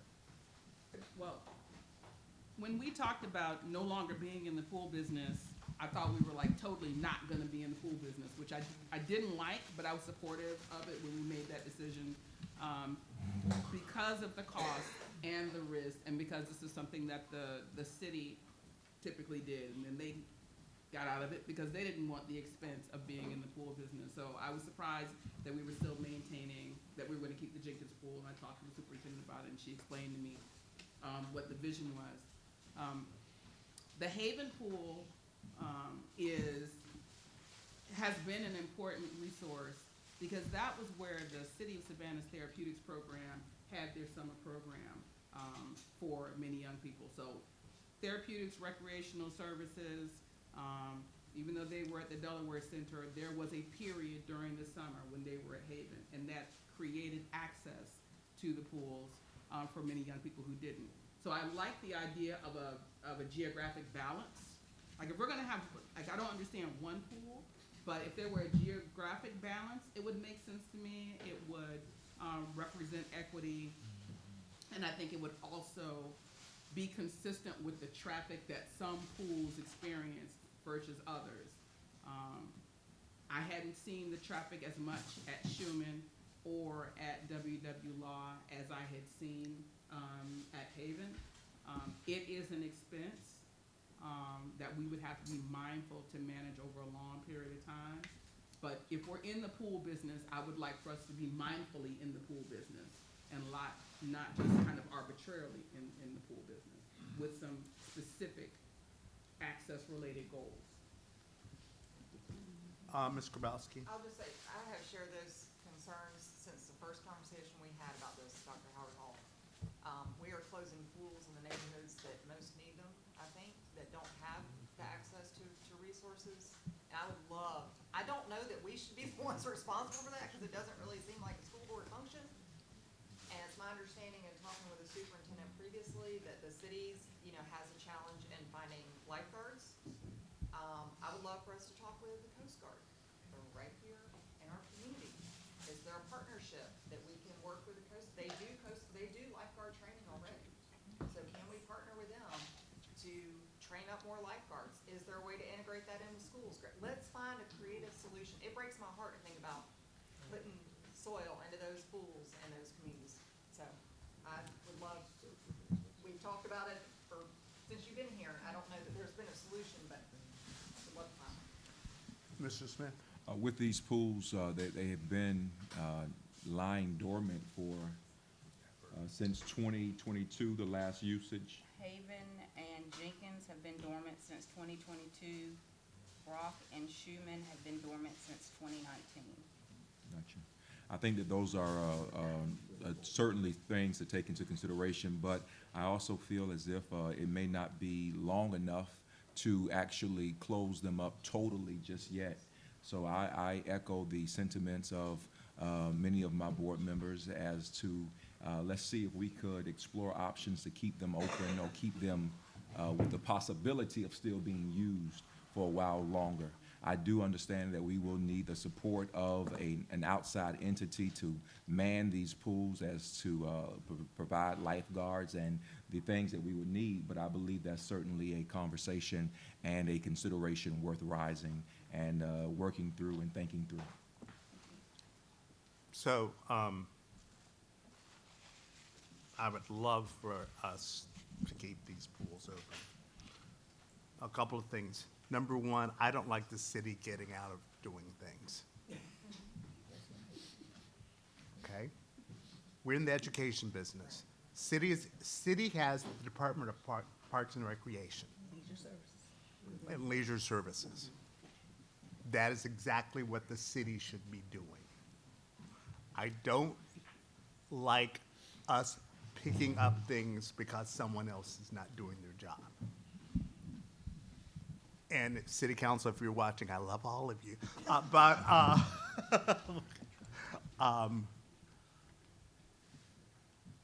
There are so many considerations. One is the cost. Mr. Dennison, you're going to appreciate this. Two is liability. The liability for having a pool as a school system is enormous. It only takes one. One claim can be in the millions of dollars. Three, the upkeep. Pools are expensive. I mean, those people that have pools at their homes, they'll tell you, they're expensive.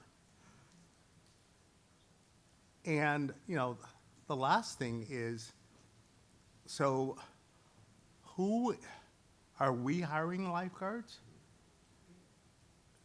I mean, do these lifeguards become our employees? Yes, I don't like that our swim team has to use the aquatic center. I think our swim team should provide pool for them, absolutely. But I am not against us having pools, but I just want us to consider all of those things and the fact that this is something that the city and county should be providing. So. If I may, Mr. President, respond, I totally agree and understand what you're saying and where you're coming from. One of my positions on that would be I don't want our kids to suffer because of what the city or the county is not doing. And I understand that makes the bulk fall on us, but I am not asking us to necessarily take on the whole effort, but I'm suggesting that we, before closing up these pools and sealing that fate, give it a little bit more of a push. Again, I understand that I believe it was at Tompkins Center, a tragedy took place where a young person passed away drowning. And as a result, I believe that it should be a mandate, or it should be a consideration that we attempt to help all children learn how to swim so that they're not afraid of water, but so that they know how to operate and live around the water. In the spectrum or in the mindset of education, we have a lot of different facets to educate children for and with, and I believe that we should not stop. We teach them how to play basketball, we teach them how to play football, we teach them how to sew and mechanics, and why not invest in teaching them the possibilities and the pleasures and the safety of swimming correctly. I believe it's something for us to consider and discuss a little bit more. Oh, absolutely. And guys, please understand this. I am the biggest proponent of all kids learning how to swim. I'm a biggest proponent of that. I'm on the board of the Y.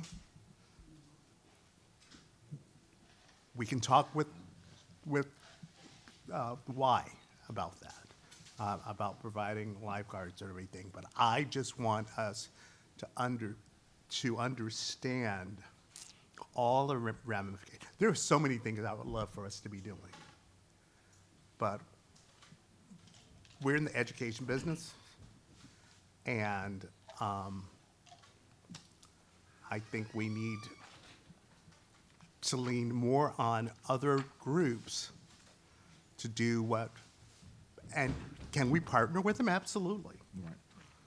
But I think we need to lean more on them, saying, okay, you guys, because I know that the city and the county have always said, well, we want to use your facilities. Well, fine. So you provide lifeguards, you do the upkeep, and you take the liability. Yes, Doug Hoskins Brown. So, Mr. Moss, I mean, I appreciate your point of view, and I understand the dilemma. No, this is not new. The city was divesting in the pools by 2015. Actually, 1999. I've traced it all the way back to 1999.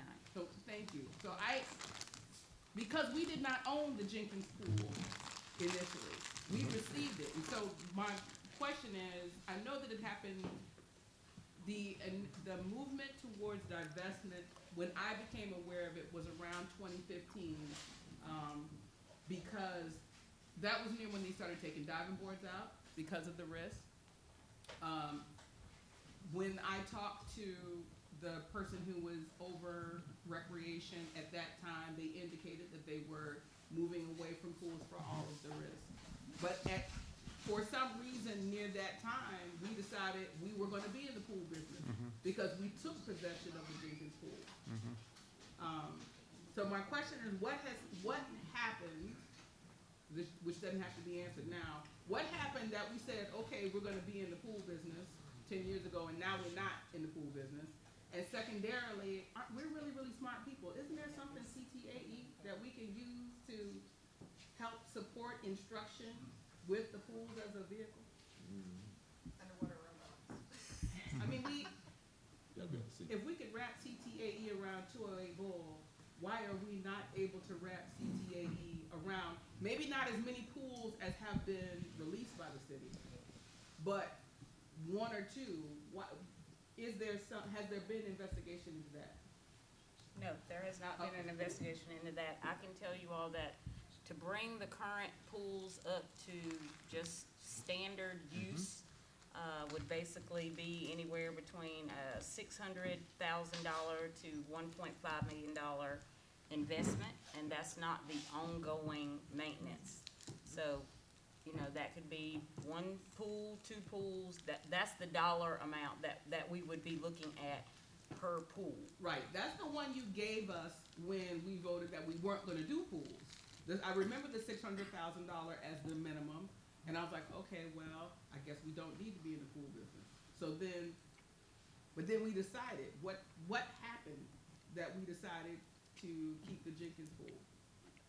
We wanted to maintain one, to explore exactly what you all are talking about right now, to give the community an option to have swim lessons, to give us time to go seek a partner, to see if we could have someone help us, to have time to plan around CTAE. So we didn't want to do all of them, and the Jenkins pool was the least of the worst. Okay. We would have had to invest the least amount of money in that so we could do exactly what you all are talking about. Okay. But to say we were going to spend $1 million on each pool, I mean, we can say that, right? But that's close to a $4 million investment likely, or we can say just two. It's really up to the board in the direction, but when we said we were gonna be in the pool business, it's getting to the sentiment that you all are talking about. I just did not feel comfortable saying we were gonna do it across 4 pools when we don't even have a plan to do it with one. Mr. Cashmore, then Dr. Bringman. I agree, in theory, having pool access to neighborhoods is a great idea, and I support that, number one. Number two, it's also not our primary mission. We have MOUs with the city and the county for shared gymnasium space, shared field space. We had an MOU with them until 2022, and they said, we don't want to be back in this They with you said all. no loss. Right, we're done. But there's an effort, I mean, maybe there's a way for this board to politically re-engage with those boards, and so it's not at the staff level. For those of you who've been at Tanya and Dion, Tanya, we went through this dance with shared resources with the city and the county 5, 6, 7 years ago, and it's led to some MOUs. So maybe it's a political discussion. And then the other problem to solve is most lifeguards that's not their career. It's high school kids who get certified, they work 1 or 2 years, or it's college kids back for the summer. And so you have high turnover, and high bar to entry, because you have to spend time and money getting certified. And the private pools around the community and the Ys have the same issue. So you have to solve that problem too. And back to Dion's point about our creative CTA team, we create lots of summer positions for students. They work in academic affairs, they work at Oatland with the summer camps. This could be another resource, and you get CPR and lifeguard certified. But it would have to be a shared, in my mind, it would have to be a shared function with the county and the city. Yes. Ms. Hall. Mr. Moss, perhaps our community neighborhood associations could put a little fire under the city to assume more of their responsibility. You know, it shouldn't have to be just among politicians to do, but the people who would really benefit, you know, let's get our neighborhood associations speaking up about this. Because you're right, they have that whole recreation and leisure department. That's what they do. That's funded through their budget. So, you know, let's look at that a little harder. Dr. Bringman. And you know what, firemen make good lifeguards. I know several firemen who do that, so. Dr. Bringman. Yeah, I got a lot of like emotions attached to this as a lifeguard who was sued, who will always remember someone who wouldn't really want that for any high schooler that decided to do a job for a couple of years, who I can support saying give this pool to the city or county and let them run with it. I can even probably bring it up to code. It will be 1.5. It will not be 600. Because once they get in the ground, you might even be able to build the pool cheaper. Which I could definitely go into that type of collaboration with a city or county. I can't support liability. I can't support the lifeguards because I don't want to, back to we're in education. I mean, I can support teaching lifeguards if we want to have it as a CTAE and they can get educated by us, but then it stops there. I don't want to be the overseer of, okay, so our liability this year is this much money. It's substantial, and I think it would be even more substantial when you're opening it up to the entire community. If the city and the county won't budge, I don't know how many Ys we have with pools. Does anybody? I'm a bad citizen. What? How many Ys? Yeah, that have pools that run during the summer. Like, I'd rather, if we think that swimming, which definitely is something that opens doors for everyone, if we're in the business of trying to help students become educated in that, spending money more wisely so that families could engage at those facilities that already have everything running. And having some, you apply, you get a pass, you get this, like, apply for this and show that you can't pay for swimming lessons. Sounds great. Here's your pathway to swimming lessons. But do them somewhere where they already have everything, because it's lots of layers. And like just the cost daily of running those pumps is going to, Georgia Power would love us.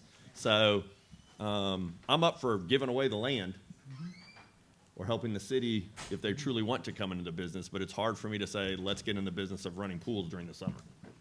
Mr. Dennison.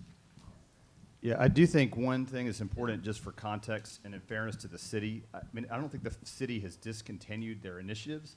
In fact, they had a grant to fix up their pools that they were looking to implement. They were looking to include us in that process. Ultimately, that didn't happen, but they went forward with their own efforts to fix their pools up. And when we hit 2022, it was, well, we don't have lifeguards, so we're not going to do it. And it was 2023, we don't have lifeguards, so we're not going to do it. So then our pool sat vacant all that time. Now we can have an issue about whether everything was done in that MOU that goes all the way back to 1999 about how the pools would be kept up, which was basically the city would run it in the summer for all these reasons. But that's where things went. So it wasn't the city was saying we're not going to do it anymore. They were looking at us as a potential partner, but then they ultimately decided, well, we're looking to see if we can partner, but let's just put our money in our own pools. So I do think it's important the city has not given up on pools, as I understand it. They just didn't have the capacity to run our pools because they had a limited lifeguard staff the last few years. Thank you. Thank you. We don't have enough teachers. Okay. All right. Move on to strategic priority 3. I know, right? Going on to employees. Certainly, the division, well, as a whole, all of our employees, we had a lot of discussions today about employees and in different capacities and the needs in different areas and the future needs in different areas. Talent management for optimal employee performance is a strategic plan that we focused on along with the key performance indicators that you see there. Oh, Dave was gone? Oh, you got it? Okay. All right, budget priorities. Over time, we've had a lot of questions from our staff that aren't eligible for TRS, and what can we do? And one of the things we want to do coming out of human resources and actually operations also had a separate thought on doing this at the same time that we were to some degree, offering a different type of retirement plan in addition to what they have with the PSERS.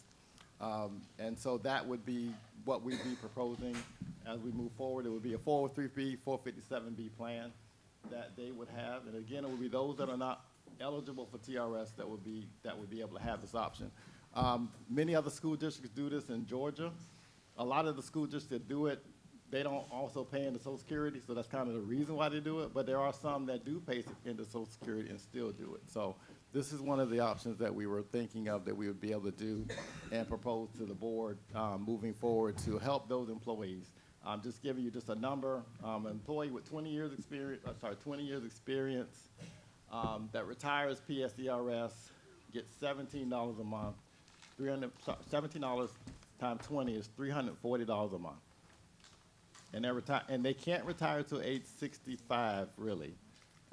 Whereas on the TRS side, you can retire at age 60. So they have to work till 65 to be able to even get that number. 54 for me.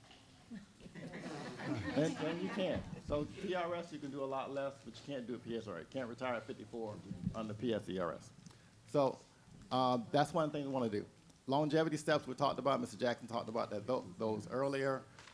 Those are something we get regressive if we don't do the longevity steps. It causes a lot of issues with that longevity step. Cost of living, we want, to be aligned with CPI or whatever other factor that we're considering, but something that is comparable to, what we consider that we can afford, obviously, as a district as it relates to a cost of living increase. You heard the compensation study related to classified at the last board retreat in August, and so we gave you those numbers back then related to classified.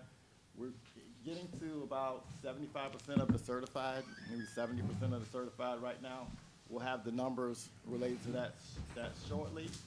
That'll give us some idea of what we need on the certified side related to the compensation study that was done. It has some of the same indicators that we had in the fall where we need to do some things with leveling out our scale. Some of the issues with as employees progress, they don't progress equally through our scales. Same thing happens with teachers. And so that's something that we'll be analyzing and working on as we get to the finalization of the certified part of it. But again, we did have that classified one that was completed. HR staffing, as we look at the needs that we have in the district, finding people is getting harder and harder to do. And we also have the issue on the other side of we have many, many more issues related to employees. We have one investigator right now. We actually added that one at the start of the year, and everything is still taking over that. Right now, any of the issues that we have, campus police has investigators that are criminal, but if it's not criminal, everything's come to human resources. So many things may start that path, but they end up in human resources. So we only have that one investigator and also have a director, and we want to be able to increase to be able to more efficiently also get through those quicker, because some of those things are time where we have teachers out of the classroom because we're not able to get to a lot of those issues quick enough, and the teacher may be able to return to the classroom quicker than they do now. So that's part of what we need to have on the HR side. So that is a staffing ask.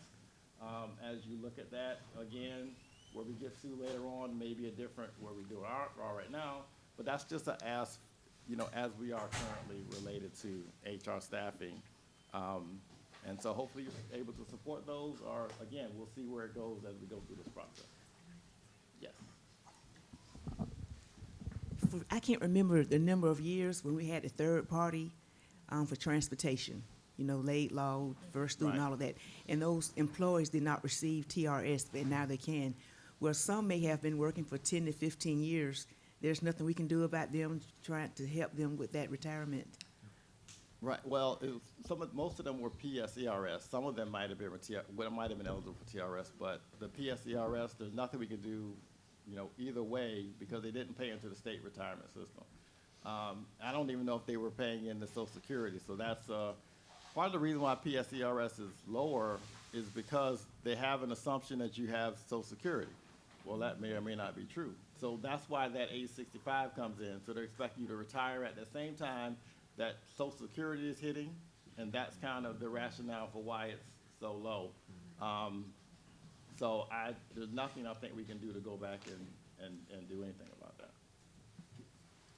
Dr. Ringman? Could you go back to your numbers on the implementation of that retirement plan? You did the 7, is that what they would get if they had 20 years? Right now, somebody retires, they have 20 years. Yes. They get $340 a month. Right now is what we're doing. You're trying to implement. Not what we're doing, what the state's doing. What Yes. the state is doing. Yes. So we're trying to say that if we implemented this, we would match it. No. No. What we're trying to say is, we can have variation of what we propose. Let's give you an example of what most districts do. Employee pays 3%, and the district contributes 3%, 4%. There's some districts that do 4.5% towards that 403B, 457B account. So they remain, we're putting in money, they're putting in money, it's growing, it's separate, and then at the point of retirement, that amount's there. There are restrictions because it's IRS, so we could, if somebody were to decide to be in it for a year and leave, they couldn't take our 3%. They could take their own 3%, but they couldn't take, so there are limits that IRS allows to say, okay, you can't take all of it, but at some point they'd be vested, which would probably be 3 years. Unlike 10 years for TRS, it would be 3 years, and they could pull their money out. So that may be something that ends up happening, they're pulling their money out, but at least we're trying to have something that if somebody were to stay and you left it alone, it would be there. Okay, so you're wanting to bring a better plan fleshed out if it gets some traction here that In would actually addition, say. it's addition to, but they'll still have the PS era. It's Yeah, addition to. this would be addition, yeah, It'll like be this addition. person that's a bus driver. Yeah. That works, that gets paid this much, if they were to pay, if we were to implement this, they would get this much from the P whatever, you keep spitting those letters out too quick for me. And then we would do this much percentage, so that upon retirement, if they worked X number of years, they would get this. Correct. Okay, so that sounds like something I'd like to hear. I don't know about the rest of everybody, but sounds like something I would like to hear more on to see how many people it would actually affect. It's A lot. I know. Yeah. How many?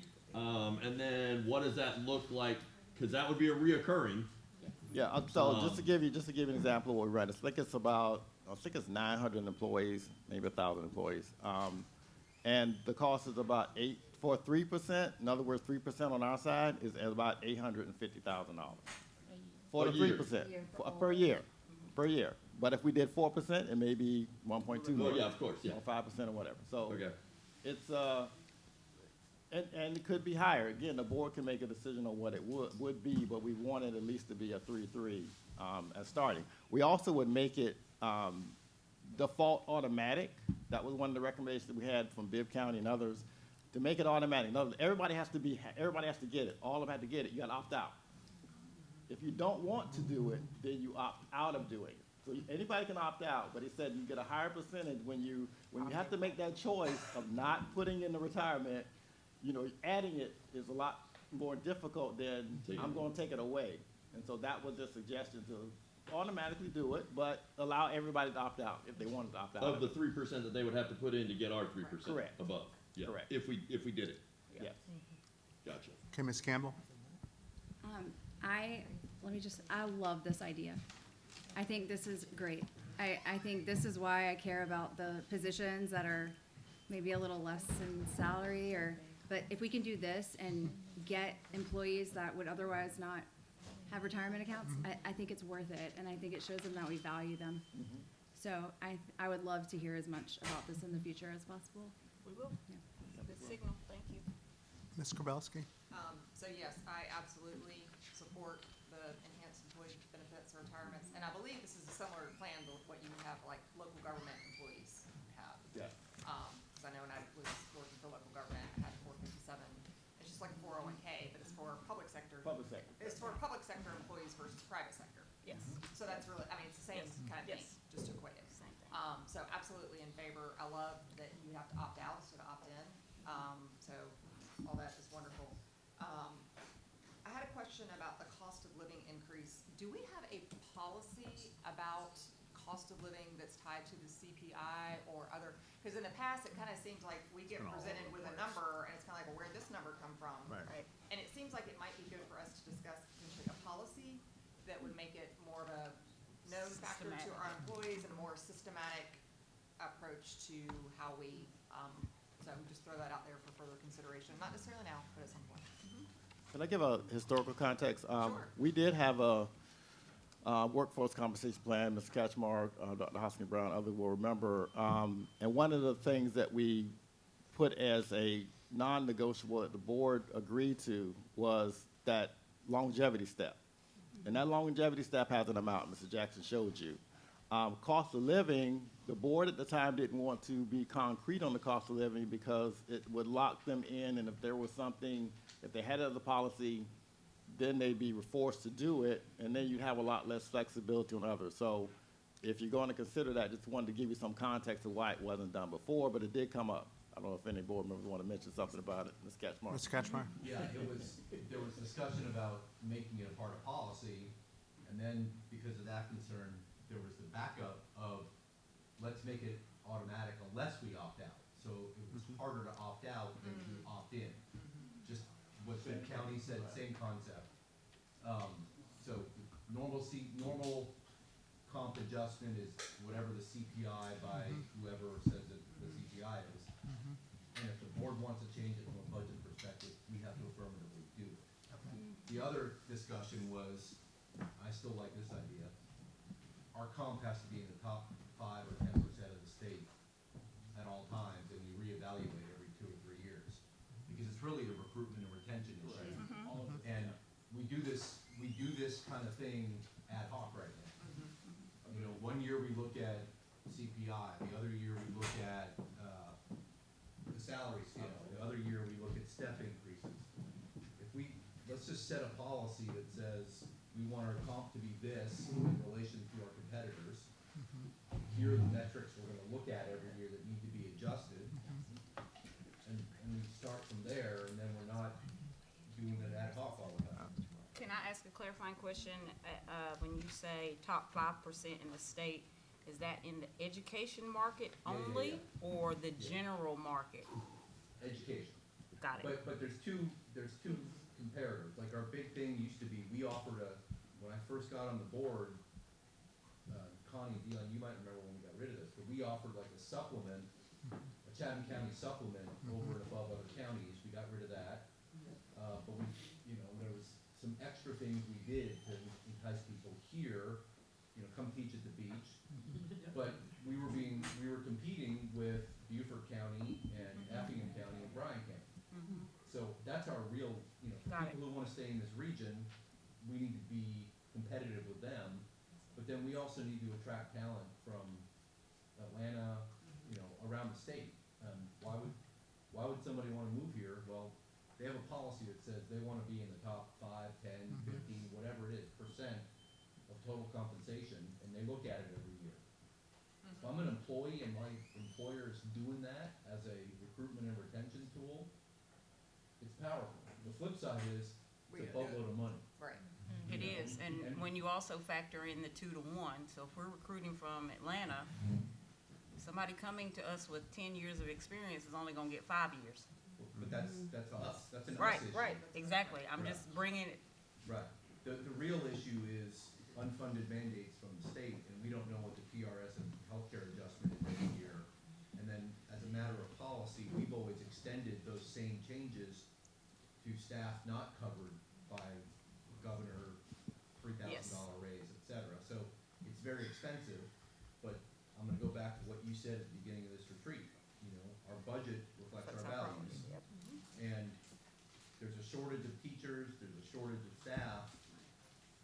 We can have the best programs in the world, but if there's nobody to teach them, kids are gonna be floundering, so.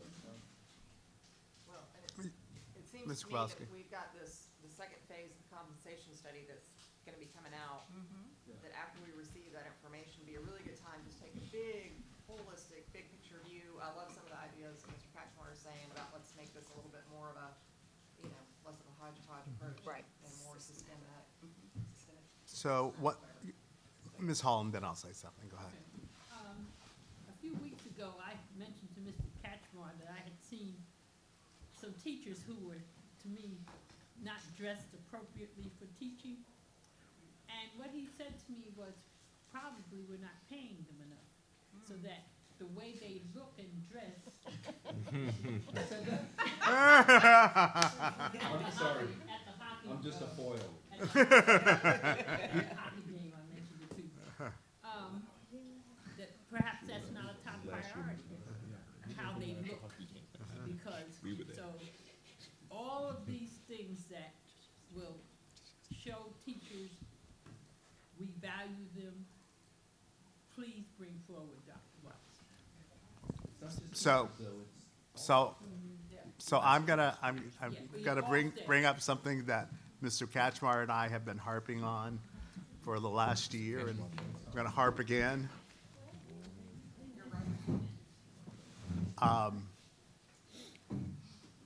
One of the things that our neighboring districts are providing is childcare for their teachers.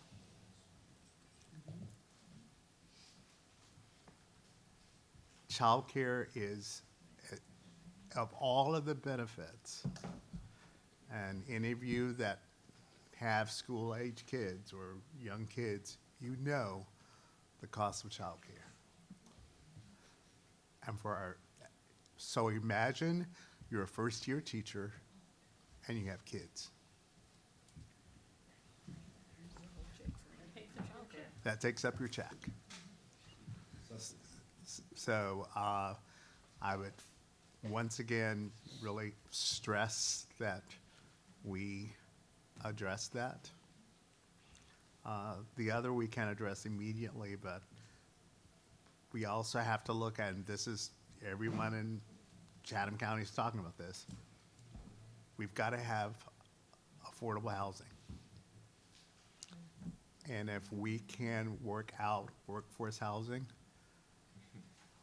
for our teachers, because the thing is that, you know, we don't have the budget to start our teachers out at what I believe we need to start our teachers out at, quite frankly. But if we're able to take some of those expenses off their plate, it's a lot more attractive. So that's it for me. Okay. Anyone else? Yes, Dr. Hoskins Brown. Well, just on the childcare and partnering issues, we had talked about some creative partnerships with Savannah State and Georgia Southern on their education colleges. Have we looked into anything with that would allow us to partner and provide childcare? Or, We haven't talked to any universities about that, to my knowledge. okay, can we look into that? Anyone else? All right. Okay, so now we are on to stewardship and strategic priority number 4. So as a friendly reminder, this is highlighting our effective, efficient, equitable resource stewardship. So we have a few KPI indicators here: on-time transportation, increased work order completion rate, and increased meal participation rate. So our budget priorities, number 1 is we are seeking to fund our recurring routine maintenance, put those dollars into the budget so we don't have to beg and plead every year for what is routine maintenance. Number 2 is to replace outdated or non-operable equipment in our school nutrition department so that we can feed all of our precious babies efficiently and effectively. This is coming on behalf of operations, but it would go to the school budgets, is increase the school custodial staff. So we have some new and updated school sites. We want to make sure that they are properly funded based on our current formula that is based on Godot. And then in the future, we would like to transition to what is the Association of Physical Plant Administrators, or an APA standard, for all of our sites so that we can ensure that we are maintaining those schools to the proper level. And then lastly is the Bull Street facility needs. So as we look to temporarily relocate the staff in Bull Street, we anticipate a facility lease, and relocation expenses, so the moving expenses, the storage expenses, all those that come along with the temporary site for several years. Dr. Hoskins Brown. Why do we need to rent storage when we have so many facilities? And why do we need to pay for relocation when we have operations staff? Like, tell me about these expenses. So the relocation is what we're aiming for is that we can utilize climate-controlled space so that we don't pay for furniture and then it gets moldy or rained on, dilapidated, all those pieces. We do currently have some sites that are scheduled to be empty, but it's like, for example, Schumann, the climate control, the HVAC in that space is not operable at this time, so we would not like to house all of the furniture there. We do also have facility maintenance staff, but just the amount, in order to accommodate all the needs that we have going on, from the summer moves, to get the students into Bloomingdale, to get them in Windsor Forest, to get them in the Formie, that's gonna take all of our current staff and more. So then to get everybody out of Bull Street and in other locations, we would need some help from moving companies. Okay, so the I think that, I'm gonna trust that that is the approach that needs to happen rather than just a scheduled approach that would allow us to operate within our current capacity. But in terms of the storage, don't we have schools that are under capacity, that are climate controlled, that we can put storage in? We could look at that, yes, ma'am. So they do have some sites that don't have full capacity. However, it's more than just enrollment, because we already have some staff in those school sites. So we can evaluate Bloomingdale, right? We know that it's going to house 1,000 students. Maybe we'll have about 400 students. There's not an expectation, or there's not currently staff assigned to that site. So we could utilize those classrooms. But we also may be moving Pooler, you Yes. know, as that conversation continues. So some of this is like, we gotta figure out the answers to some questions before we can say that there is available space. I used to also think there was a lot of available space. It's not as much as we think it is. Because we've already moved a lot of staff out into these buildings, so that the numbers that you see in terms of, the capacity of the building only reflects students, Okay, I guess not staff. I'm not thinking about staff. I'm not thinking about decentralizing somebody's office. I'm talking about paying storage. Like, I don't understand why we'd be paying storage. Because we don't, because the space that you're referring to, that we could potentially move these things into, is not real space, because there's staff there. We don't have empty rooms. is what We you're don't, we don't have empty space. We don't have as many empty rooms as one might think if you're looking at the capacity of the school site of the enrollment and saying that it's an empty building. It's empty in terms of student, well, we don't have an empty building. Right. I'm just thinking It's- swing side, I'm thinking And we explored this a lot as well as we were working on the Groves building, because before the Groves building was actually finished, the Groves Mercer, the, complex, It was storage. we had to pay for storage because the furniture was coming and we didn't have a place to put it. And that was my first go-to. Isn't there somewhere in the district we can put this furniture so we don't have to pay the additional costs while we finish the building? And we looked high and low and could not find additional space. I have to trust y'all. I'm grumpy about it, but I can't believe that we have all these facilities, there's not a place that we can store stuff. You guys go to work to do this every day, so I'll just. I mean, we could trust you use on it. Thunderbolt, but then that means we can't use Thunderbolt potentially to sell or to let another entity use it. We could keep Whitney open, but then that means we can't sell Whitney. And not all of Whitney's roof is And Whitney's roof is bad. maximization. And Thunderbolt is not all in of bad its shape. Roof and HVAC is at its operable needs. No. But we will continue To to explore. commit to explore what opportunities we have and utilize our own space before spending expenses on outside. And the facility lease, what is that? What are we leasing? So potentially, if we were to go to another site, so, and I want to be very sensitive, because previously in our blue sky thinking with East Floss, we mentioned some names, and it elevated emotions by others thinking that we were promising such space. So there has been no agreement, but if we were to work with other sites and say, we want to get everybody out of Bull Street and lease this building for a year, 2 years, 3 years, 4 years, that's what that lease is. Dr. Brinkman? Yeah, I just want to remind us, these are the dominoes that we set up ourselves by not selling 208. So these are the dominoes that we have stacked that will have to fall, and they were part of, I thought, at least part of some of the discussions I was in small groups about having to move, having to lease a space, having to have storage and stuff. So we have decided to do this to ourselves, to save the building and to return staff to that building, and to have a different approach to some CTAE programming in that space. I mean, and just because I was the one asking the critical questions about it, I have no problem at all with the choices that we're having to make. I just thought that we would tighten our belts, that we would use facilities that we had in the condition that they were in. I did not agree to the changes that we made with 208 with the expectation that we're going to go and rent something. In every conversation, I always said we should be using the spaces that we had. And so I'm just vocalizing that value. I don't. Gotcha.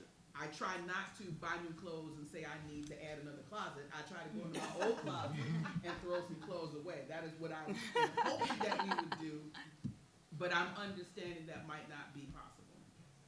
Okay, Ms. Hall? Dr. Watts, what does the timeline look like to you right now of getting everyone out of? Well, it was almost expedited over the last 2 weeks because we had a significant fire drill, fire alarm issue, and we were being told that they didn't think it could be fixed, that the system was so antiquated, which means we would have had to move and pivot very quickly, because we can't, I mean, over this past weekend, we literally had to have somebody on fire watch because we had no fire alarm system. So somebody had to be there 24/7 to walk the facility all weekend to make sure that the building did not catch on fire. If somebody was in it. Yes, if somebody was in it. And so, we are looking to maybe have to pivot sooner because our systems are failing. But right now, if everything stays in check, we're hoping for a move this summer. Unless something like the fire alarm system gives out before then, and then we're gonna have to be ready to pivot faster. Are your receiving areas ready to receive? We're working on it. We hope to bring something to you all in the April board meeting. All right, anyone else? All right, let's go. All right, it's now time for mentee poll. I need a date, I'm Yeah, sorry. wait, time out. Before we do this mentee, like, we've talked about adding a bunch of stuff, but we talked about not going into fund balance, and I'm just trying to figure out how we're doing that with, I have not heard the word cut today. Yes, you did. You heard it earlier, and I said. Positions? So I told, Cabinet, did I not tell you all this was gonna be the question? I told you all, as I sat there this week, I said, somebody's gonna say. Well, And I'm boom. always somebody. Nope, I was expecting it to be Cashmore, actually. He stole your thunder.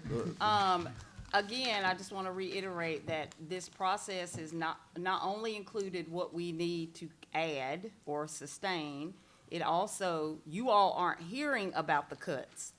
But there are we will be coming to you with a budget that is less than what our budget is today. And I predict, team, that we're not gonna have to use fund balance to do it. That wasn't a prediction, by the way. That was a direction. And right now, we're on par to do that, team. We are on par to do that. So you didn't hear the specifics today, but we're running two parallel pathways. I heard You the all just thought. don't get to I just wanted hear, specifics. you're not hearing about the cuts as much. Yeah.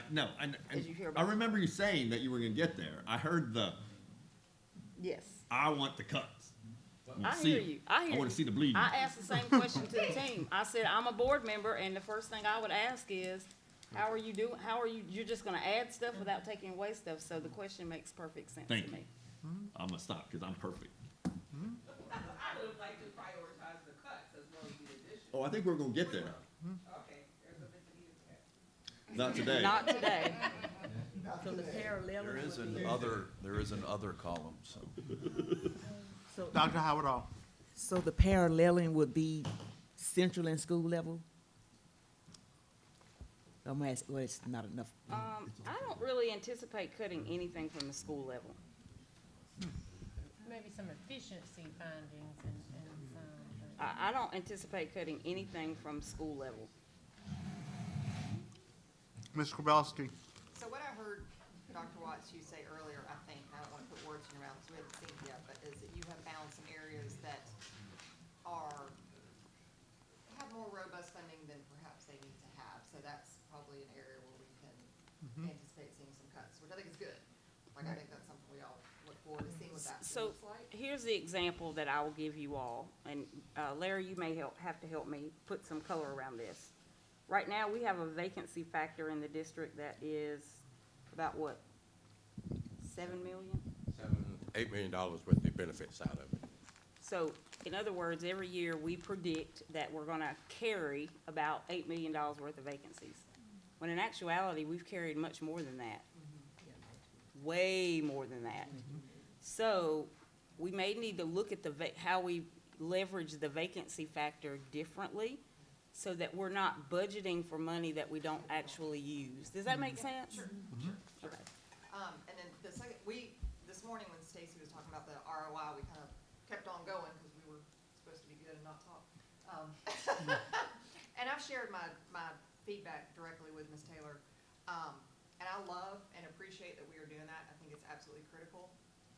The things I just want us to be cognizant of, as I know we are with the ROI, is it's really good at capturing the quantitative.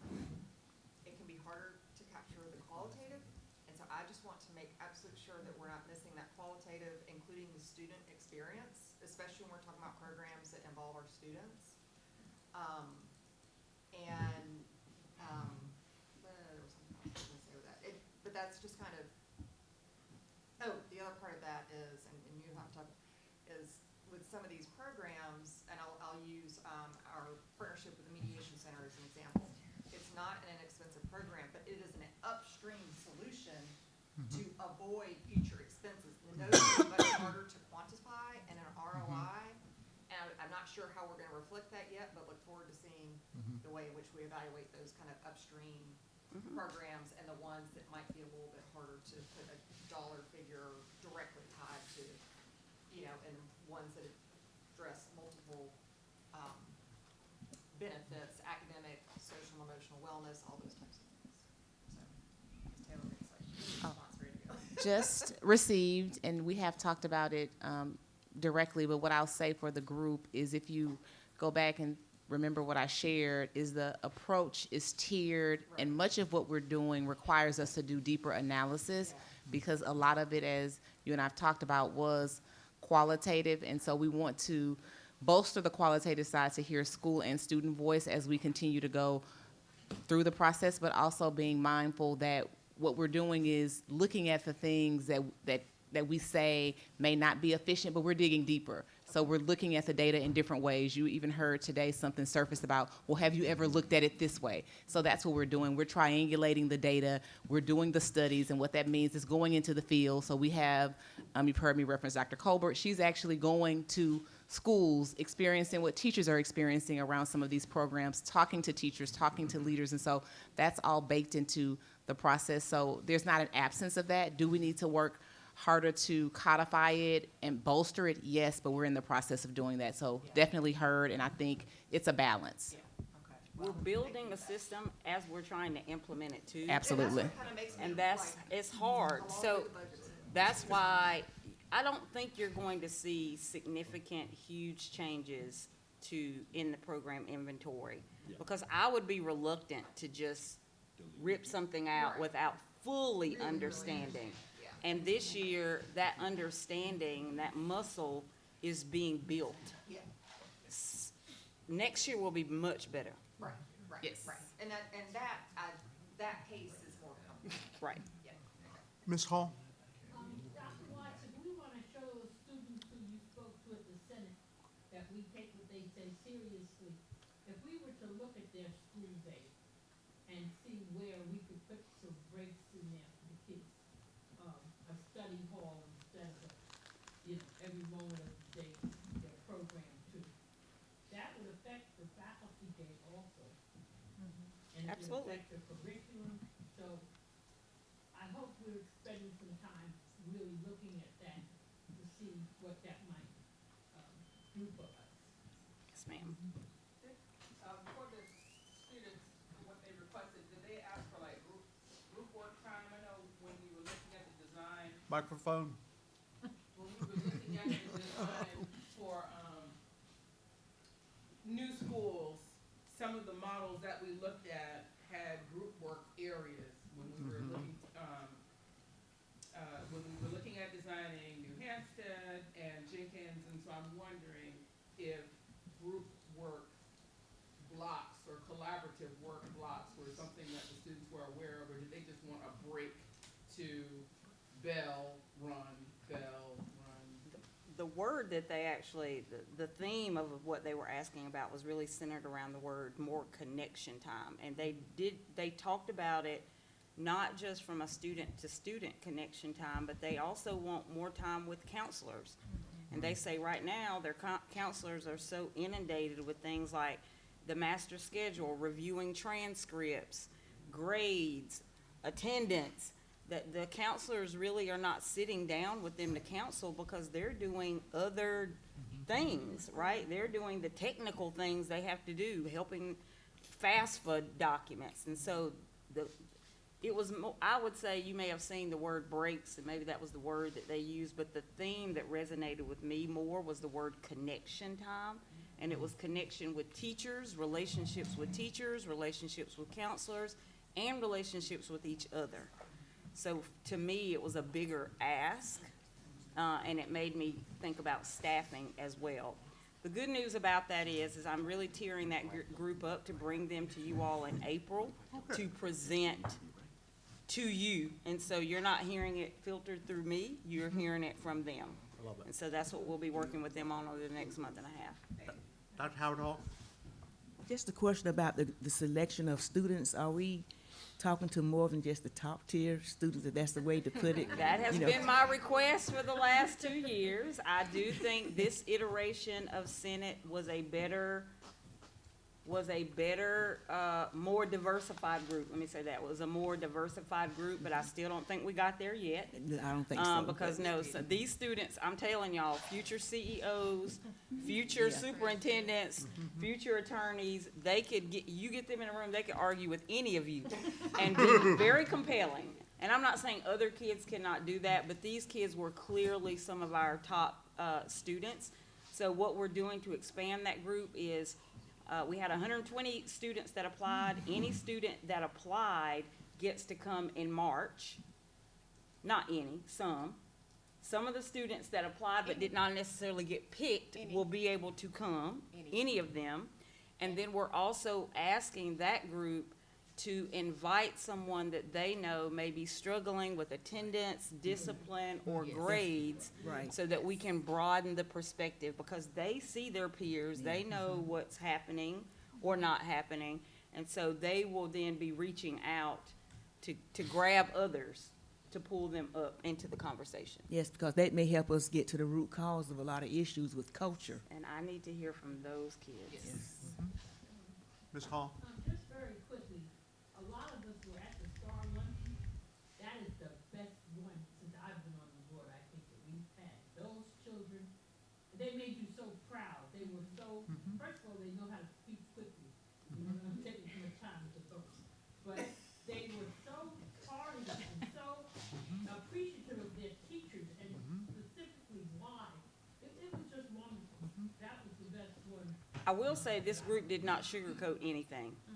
So they told the truth, the whole truth, and nothing but the truth from all angles. So while it may have been a group of, kids that are already self-advocates, kids who are already very involved, kids who are already demonstrating leadership proficiencies, they did not hide because adults were in the room. They shared very openly, and I appreciated that. Okay, let's say I don't.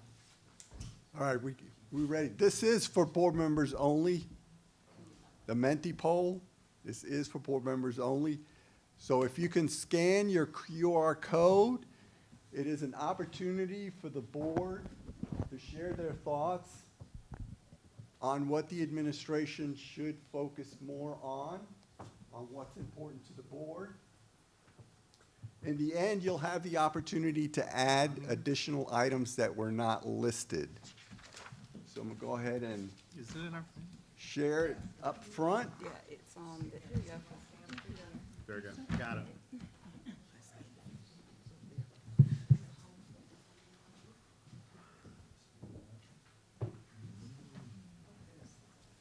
So far, we have 3 board members that locked in.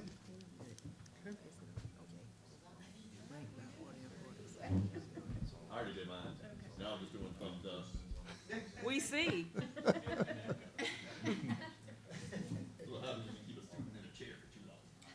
Currently in first place is pre-K classrooms, followed by academic coach supplements.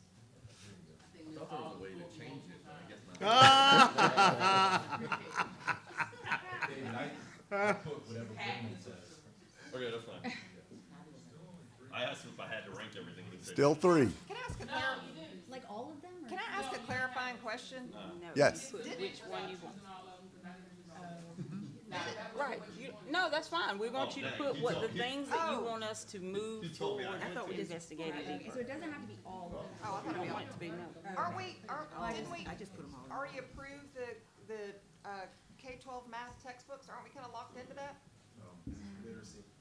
Everything we did was literacy. Yeah, Okay. we've done nothing with math. Sorry, kids, no math. No math for you. Is that kind of a necessity? We have resources from the state. All right, we have 5 board members that have voted so It's not far. against- 4 more are pending. Well, they changed the rules. All right, we're seeing some shifts up here. K-12 math has moved to 3rd place. We have 7 board members have voted. 2 more.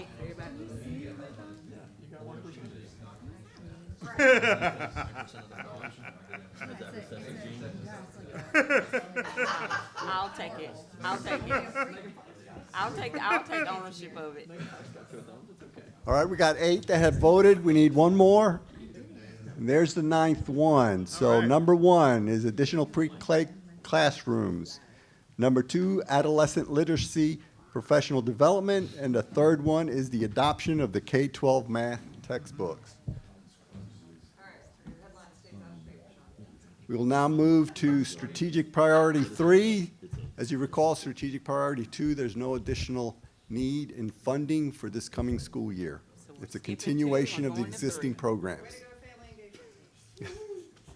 Oh, so I'm sorry, we're skipping that one? Yeah, because there's no new ads. They just wanna keep doing what they're doing. whoa, I got friends in that department. Just ask it. There is an other column. Okay, hang on. Is there a silence button? Is there a silence button for Kurt? Is there a silence button for Kurt?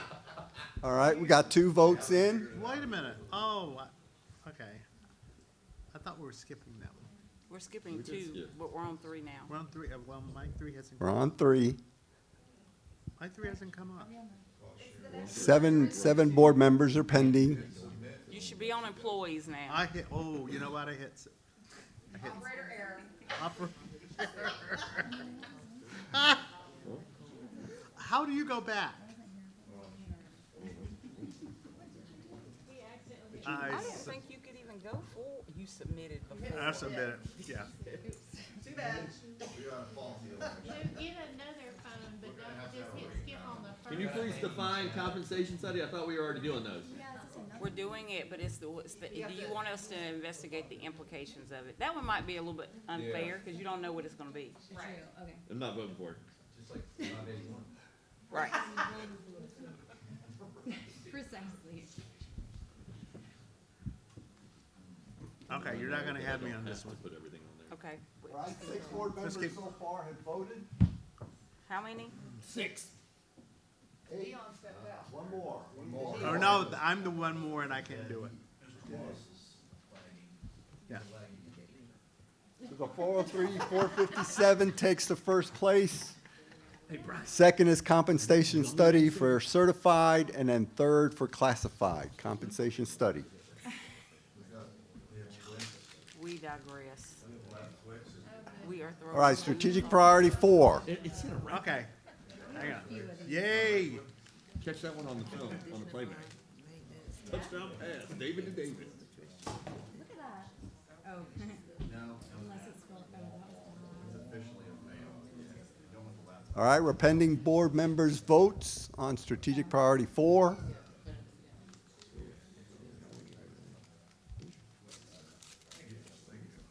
There are 4 items for selection. All right. We have 1 so far, 3.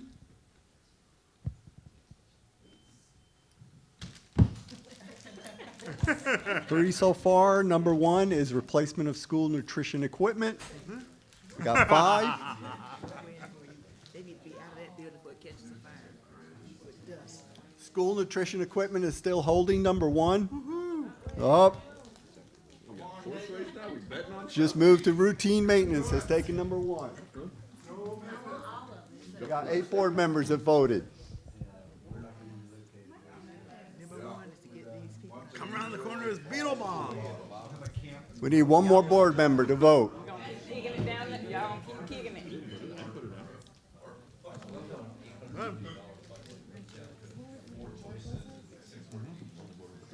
All right, all the votes are in. Number 1 is routine maintenance. Number 2 is school nutrition equipment, followed by custodial staff. The next slide is the opportunity for board members to add any additional items for consideration for the administration to consider for this next budget cycle. Pools, you already told me pools. Let's be real specific We're about st- that. but we still have to pay for it to get it up to par, so it's still a budget.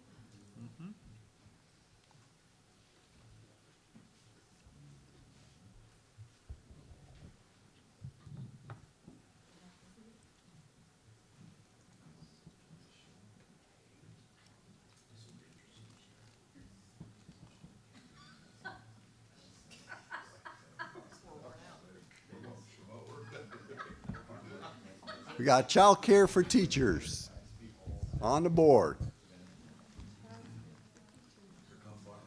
Subsidized child care, a second one.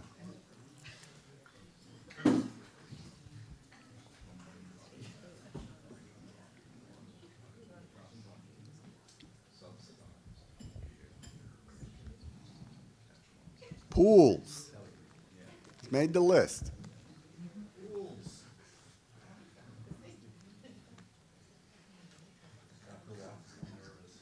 Well, I'm just surprised the screen hadn't lit up. I'm waiting. All right, we got CTAE programs with aquatic facilities.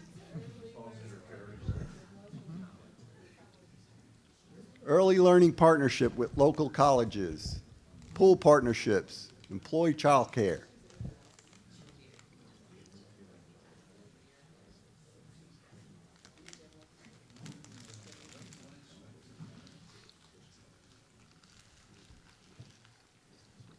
All right, the clock is counting down. 30 seconds. I hate that.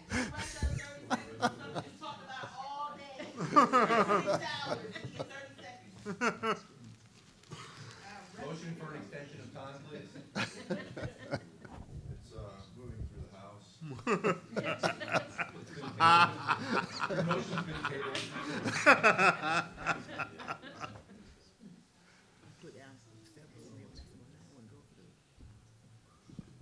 We're done.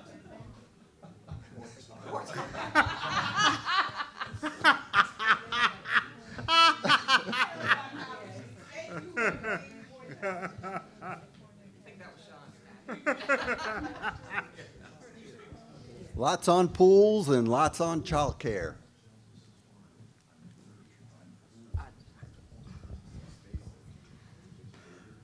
How are we doing on time? Do you need more time? Are we good? When I get home tonight, I'm gonna have to run 3 miles to run that off. All board members are good? Yes.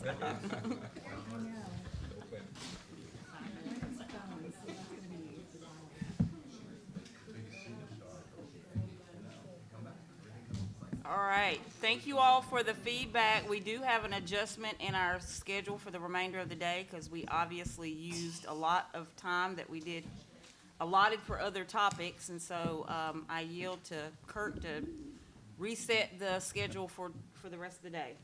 Well, of course, to the purview of the board's will, we did have 3 more presentations to cover with you. One of them was a literacy update that has a whole host of valuable information in there for you. The other one was the discussion on school uniforms. We did have a request from a school council, Godly Station School Council. That request was responded to, And in that, we did indicate as much that the board would potentially consider reviewing the policy at a future retreat. So we do have that on this agenda, and of course, cell phones as well. The hour is 3:12 right now. We had planned to go till 4 o'clock today. So we're prepared to shift and make any adjustments to the agenda per the will of the board. But I will say probably the weighty one as far as information to share with the board is the literacy update. So depending on which route the board would like to go, we're happy to make modifications to the agenda. Okay, one question. The request from the school council, isn't there a date that we have to be back? So the school council request was received in the fall of 2024. There was a 60-day requirement to get a response to them. A response was provided and indicated as much that the superintendent was reviewing the policy with staff. We have been doing that, and that the consideration is really what they came through, and I thought in a quality way, instead of just saying here's a problem, they actually said here's something that is we believe is a problem and here's a solution, because they did provide a couple of options to consider that would ultimately come back to the board as a policy decision. So it is to the purview of the board how to move forward with that. There could be discussion today, or we could discuss it in a future informal board meeting session and talk about policy impacts as well. But we have officially responded to the council.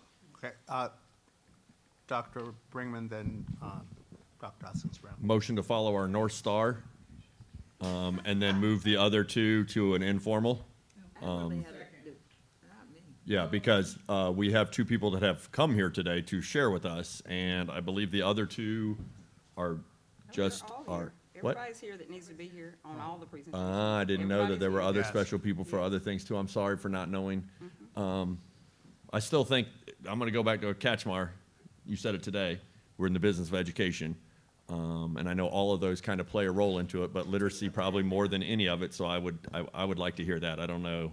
Maybe it doesn't have to be a motion, but Yeah. I'm So, sorry. So we have presentations on the uniform and the literacy. and cell phone.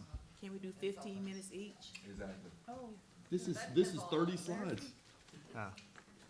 Pull out the meat we shouldn't have discussed before lunch. Okay, so, Can I just weigh in real quickly? So the literacy presentation is for your information. I don't think we need guidance from the board on anything in that. It is an important update. The other two, I really need guidance on. Like, I need to know what you all, how you want to advance these things. On the on- uniform and cell phones, yes. Right. Okay, but we're not in a meeting, we can't vote on those in this. And I just want guidance. So, given that, if I had known, I agree, if I had known that we had guests, I think I would have considered that we treat them a little differently and not make them sit through this whole retreat.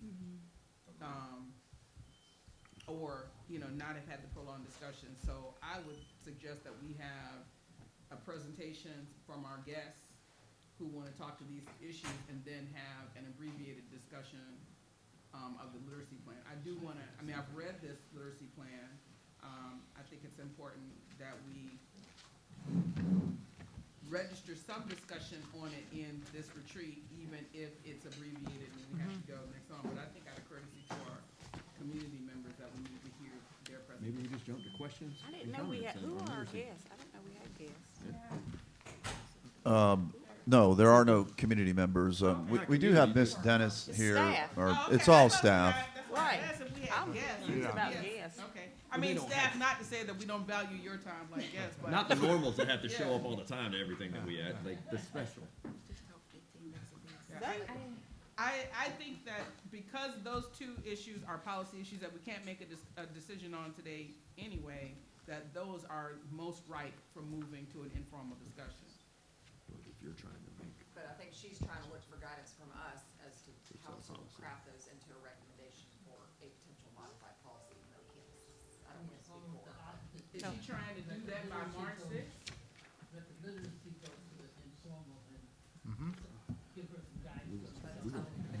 just somebody say Because something, we wasted we 15 have minutes. we have to respond to Godly Station. And then the cell phone issue is a hot topic it's been a hot topic with the board, and now we have legislation that's been introduced at the state At the level state that is level. now saying that we may have to have a stricter policy around cell phone use. And so I'm just trying to figure out what the board's temperature is on things so that I know how to advance my work. Y'all don't listen, but is it possible for us to stay until 4:30 so that we can get through more stuff? But I don't want y'all to kill me for suggesting. Yeah, No. I mean, we can stay a little longer, but we should be more mindful of our schedules when we're building out, these kinds of activities. I think that we can have a discussion on these items to get her feedback, but we need to manage our time. So, and I would agree, however, we got off to, what threw us off today was the presentation from Ms. Jackson. That should have been 15 minutes, that was almost 45, so that threw off the rest of the day. So, I mean, I'm open to what you guys would like. So if you'd like to do the 3 topics? Yes, Ms. Hall? I think Louise's presentation is going to be very important, even though it's just informational. I'd rather that be in a setting where you have our devoted attention at an informal as opposed to trying to slide that in today. Okay. Is that on the literacy? You're talking about the okay, okay, The academic excellence. yeah. Yes, And we could do that before the next board meeting is started. okay. All right, so, Shall we cover the? Uniform? Yes, so, Mr. Butler is prepared to talk to the board about uniforms. And, and this may be a short discussion. Dr. Barnes and Derek Butler.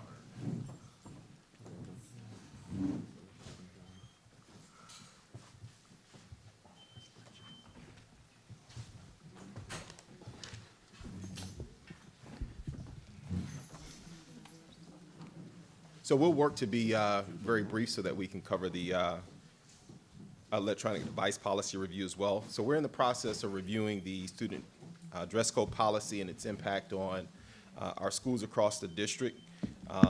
As we well know, this is largely in response to the Godly Station Student Council's request. However, as other school level practices have evolved in terms of its implementation, we want to share some of our initial review of the policy and also share with you our continued work and what we will consider in our review of the policy based on your feedback as well. But new things have emerged. We're looking at other school districts' uniform policies. We've had an opportunity to engage our superintendent student senate in some of these conversations as well, so we'll share some of the highlights from that. Just to reorient ourselves to the policy, last reviewed in 2015 and 2016. Since then, again, as we've shared, we've had an opportunity to engage not only our students, but our site-based leaders to get some of their initial thinking around the implementation of the policy and some of the flexibility that they have within the policy, particularly around how they operationalize that and enforce the policy. One of the, as we shared earlier, part of what Godly Station inquired about was the spirit wear component. Some of that is already included within the policy and regulation language. And so as part of our consideration, we do want to keep in mind one of the initial reasons why the student dress code policy was implemented, which is around safety and security. And Chief Enoch might share some additional insight around that as questions arise around that. We also will take into consideration the impact on school culture, in particular discipline. So again, some of the feedback that we've received from school leaders and will continue to generate in terms of our conversations will center around the impact on school culture. And then, of course, the other piece that's important, which was lifted up from Godly Station, the level of flexibility that schools have. Some of that is already integrated within the policy, but as we continue to review, and we'll open the floor for some discussion around that as well. I'd love to hear your thinking around that. Just want to share some of what we've learned thus far in our conversations, again, with students and with leaders. And so with that, I'll kick it to my colleague, Dr. Barnes. So what I would tell you is, during the Student Senate, the best part of this presentation is hearing their voice around their experience as it relates to school uniforms. So part of that conversation was students did not disagree that we have to have some guiding principles. They did not say they wanted to have a free fall. What they actually said was that they will prefer a dress code policy versus a uniform policy. And with that dress code policy, it allows them to have a level of freedom of voice and expression as a student. But they also jumped into this conversation around the connection between what happens in school. It should be preparing us for the real world once we graduate K-12. And restricting around a specific uniform may not be teaching them what it means to matriculate into post-high school graduation. So students made a recommendation as to some things we can consider. So while they interrogated the policy and gave their thoughts, they also gave solutions and recommendations that they know that they can live with and wholeheartedly support. And so one of those things where, can we have those days where we are doing Dress for Success days, things of that nature, throughout the school week? The next thing that they lifted up was they don't have a problem with the dress code, but they acknowledge that the uniform expectations have been inconsistently enforced from school to school. So therefore, they believe that if we move more to a dress code scenario, it allows for more flexibility and an enforcement of a dress code more so than the base uniform, the base uniform that they have to wear to school, which could be just a specific color shirt or a specific color bottom. And what they clearly indicated was, as long as I have on a specific color shirt with that collar, I can wear anything over the top of it, and I'm pretty much considered to be in dress code because I'm wearing a collared shirt. But they saw that being implemented differently from school to school. So as we engaged in this conversation, we had representation from multiple high schools, and this is what they lifted up. So the next part that they lifted up was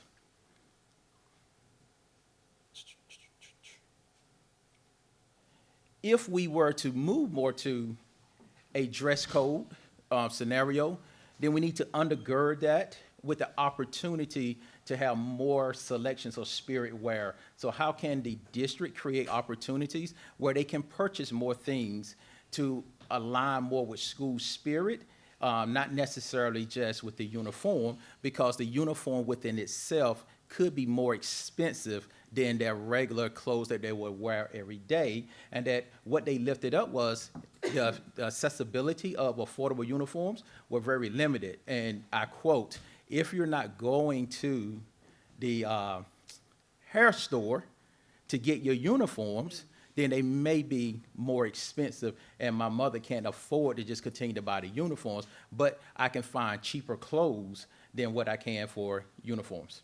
This conversation kind of bubbled up to school leaders. School leaders echoed very similar concerns in the lower grades, elementary and middle, definitely echoed the idea around there should be some uniform guidance or uniform policy. High school leaders echoed the idea that we need to move more to a actual dress code and have less of that stringent uniform policy at the high school level. And so that captures pretty much a synopsis of what we heard from students during our student senate, and then also what we heard from school leaders. All right, Ms. Grabowski. Oh, yeah, Mr. Bremen about to come up. Oh, yeah. So I definitely support the spirit wear. I mean, that's easy to me. It's like, it's from the school. It helps build school spirit, camaraderie, all that kind of good stuff. So I see no problem with allowing the spirit wear. So the feedback, just to clarify, was from high school students, correct? Correct. So as I've seen my kids go from kindergarten to high school, like when they were in elementary and probably even middle school, like having a uniform was awesome because it didn't, like there was no stress about what to wear in the morning. It's like, this is what you put on, it's easy. I do like the idea, but then once they get to high school, I do see the value of, you know, you got high school students taking college classes, but yet they can't decide what to wear. It kind of seems a little, so, you know, maybe that's a way we could think about the uniform. It's more there's the uniform at the K-8 and then maybe some more flexibility at the high school level. And then on the uniform closet, I was in a meeting not too long ago with Molly Lieberman from Loop It Up. And she was saying that in the work that, you know, she works with a lot of our students, and she has found that a lot of kids are not going to school because they don't have a uniform. And that's actually something that she's looking at doing through her nonprofit. So I would love for us to have some conversations with her about partnership and they're already talking about doing a uniform closet to help our students. So I would love for that to be a partnership. So maybe I need to go back and add that to my budget thing of a uniform closet. We did hear that uniforms could be impacting attendance. Yeah, so that's my opinion. Okay. Dr. Bringman? I can definitely support the spirit shirt. I'm gonna draw my line in the sand that I am going to support continued khakis and polos, and not moving back to a dress code, because then that allows for everybody to look different. And I'll just go back to our most recent, Chief will give me my props. We had somebody come on campus. Students immediately knew they weren't supposed to be there because they looked different. Safety-wise, officers know khaki pants, what things look like in khaki pants if they're trying to do stuff. I mean, so stripping down the schools that have the shoes and the belt and the bows and stuff khakis, polo, spirit wear. If a kid wants to wear a spirit wear shirt every day that's their school mascot, that sounds great. But for the safety side of the house, I just think you figure it out really quick. I got kicked off of Savannah Christian's property a ton trying to visit people at lunch or visit people at the end of the day because I didn't look like all the other students, and the headmaster really figured that kid doesn't have silver pants and a white button-up shirt. It creates an environment. So I understand everybody wants individuality, but on the safety side of the house, I think it's so easy. Do I want kids sent home because they aren't in a khaki and a polo? No. Do I want somebody to have to keep up with that kid's done it 5 days in a row? What is our disciplinary action there? I don't know how to manage that, so I know I can see the nuts and bolts of it's hard to enforce. But if we get back to really holding some of these students accountable at schools, we've allowed certain schools, I think, to get slippery. And it just keeps going and going and going. So it was 10% pushing it. Now it's 40 or 50% pushing it. And now it's like, forget it. Nobody's doing it at this school or that school. Where you go to some schools and everybody is in a uniform. So I think it will take some time to get back to the initial intent of this. But I do like this idea of spirit wear. Because, there's even wearing the same polo, gives you a school spirit because that's my colors.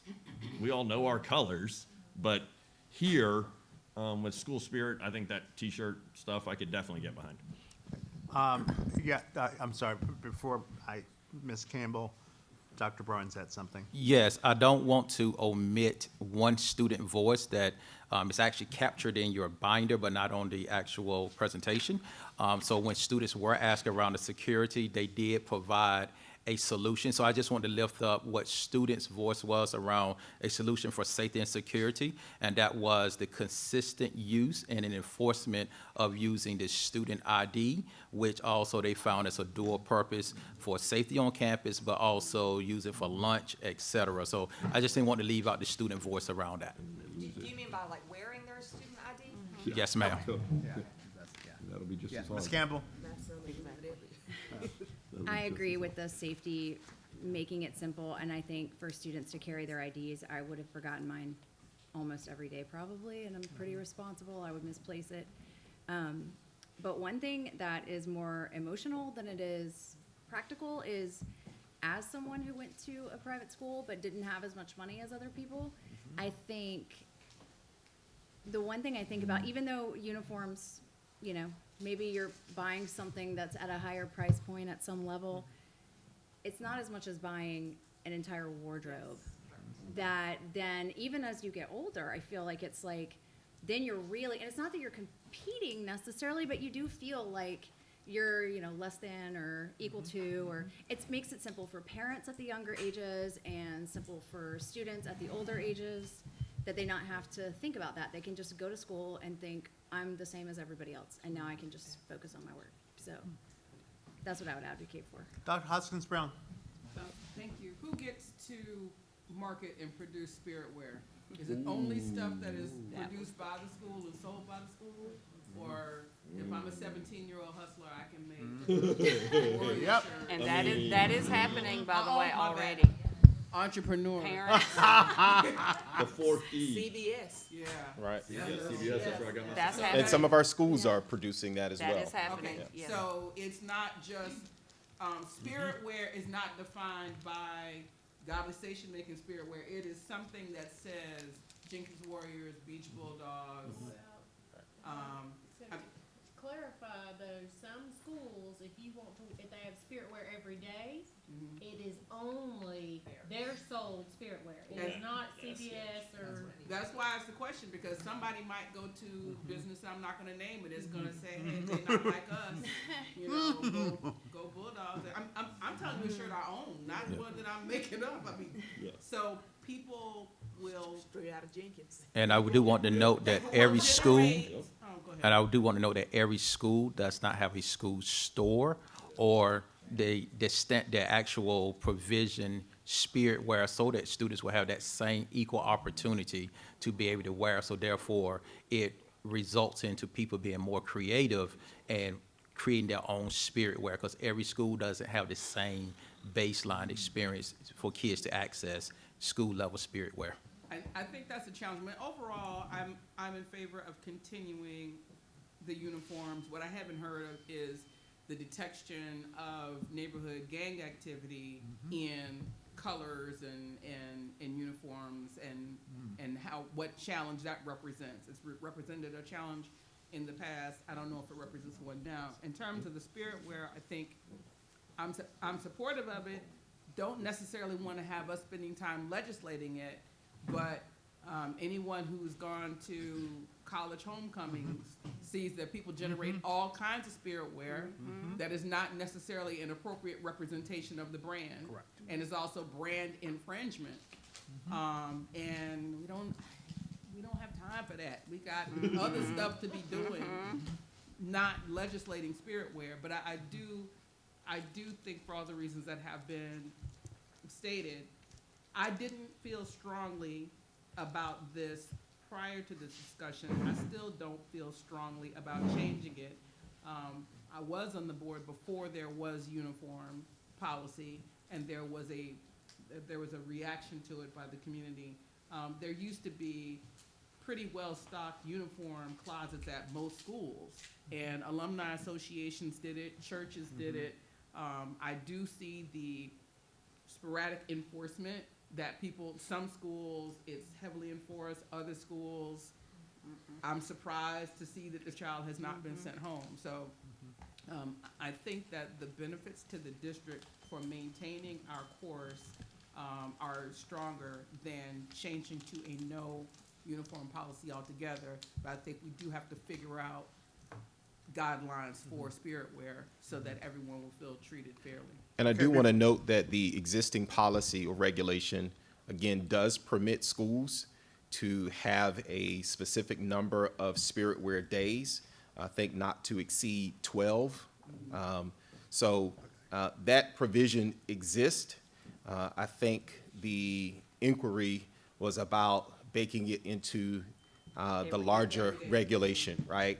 Some schools, just to be very candid, have taken the liberty to flex those days out over the course of the year beyond 12 for various reasons and have prescribed their own process for spirit wear and have provision, much like we're discussing here, that these are the approved school spirit wear shirts and or sweatshirts that students can wear on X amount of days, right? So that exists already within the regulations. So I just wanted to be clear that, you know, it's there. I think that's important, thank you, and I'll say this and then I'll stop talking about this issue, because I have a cricket.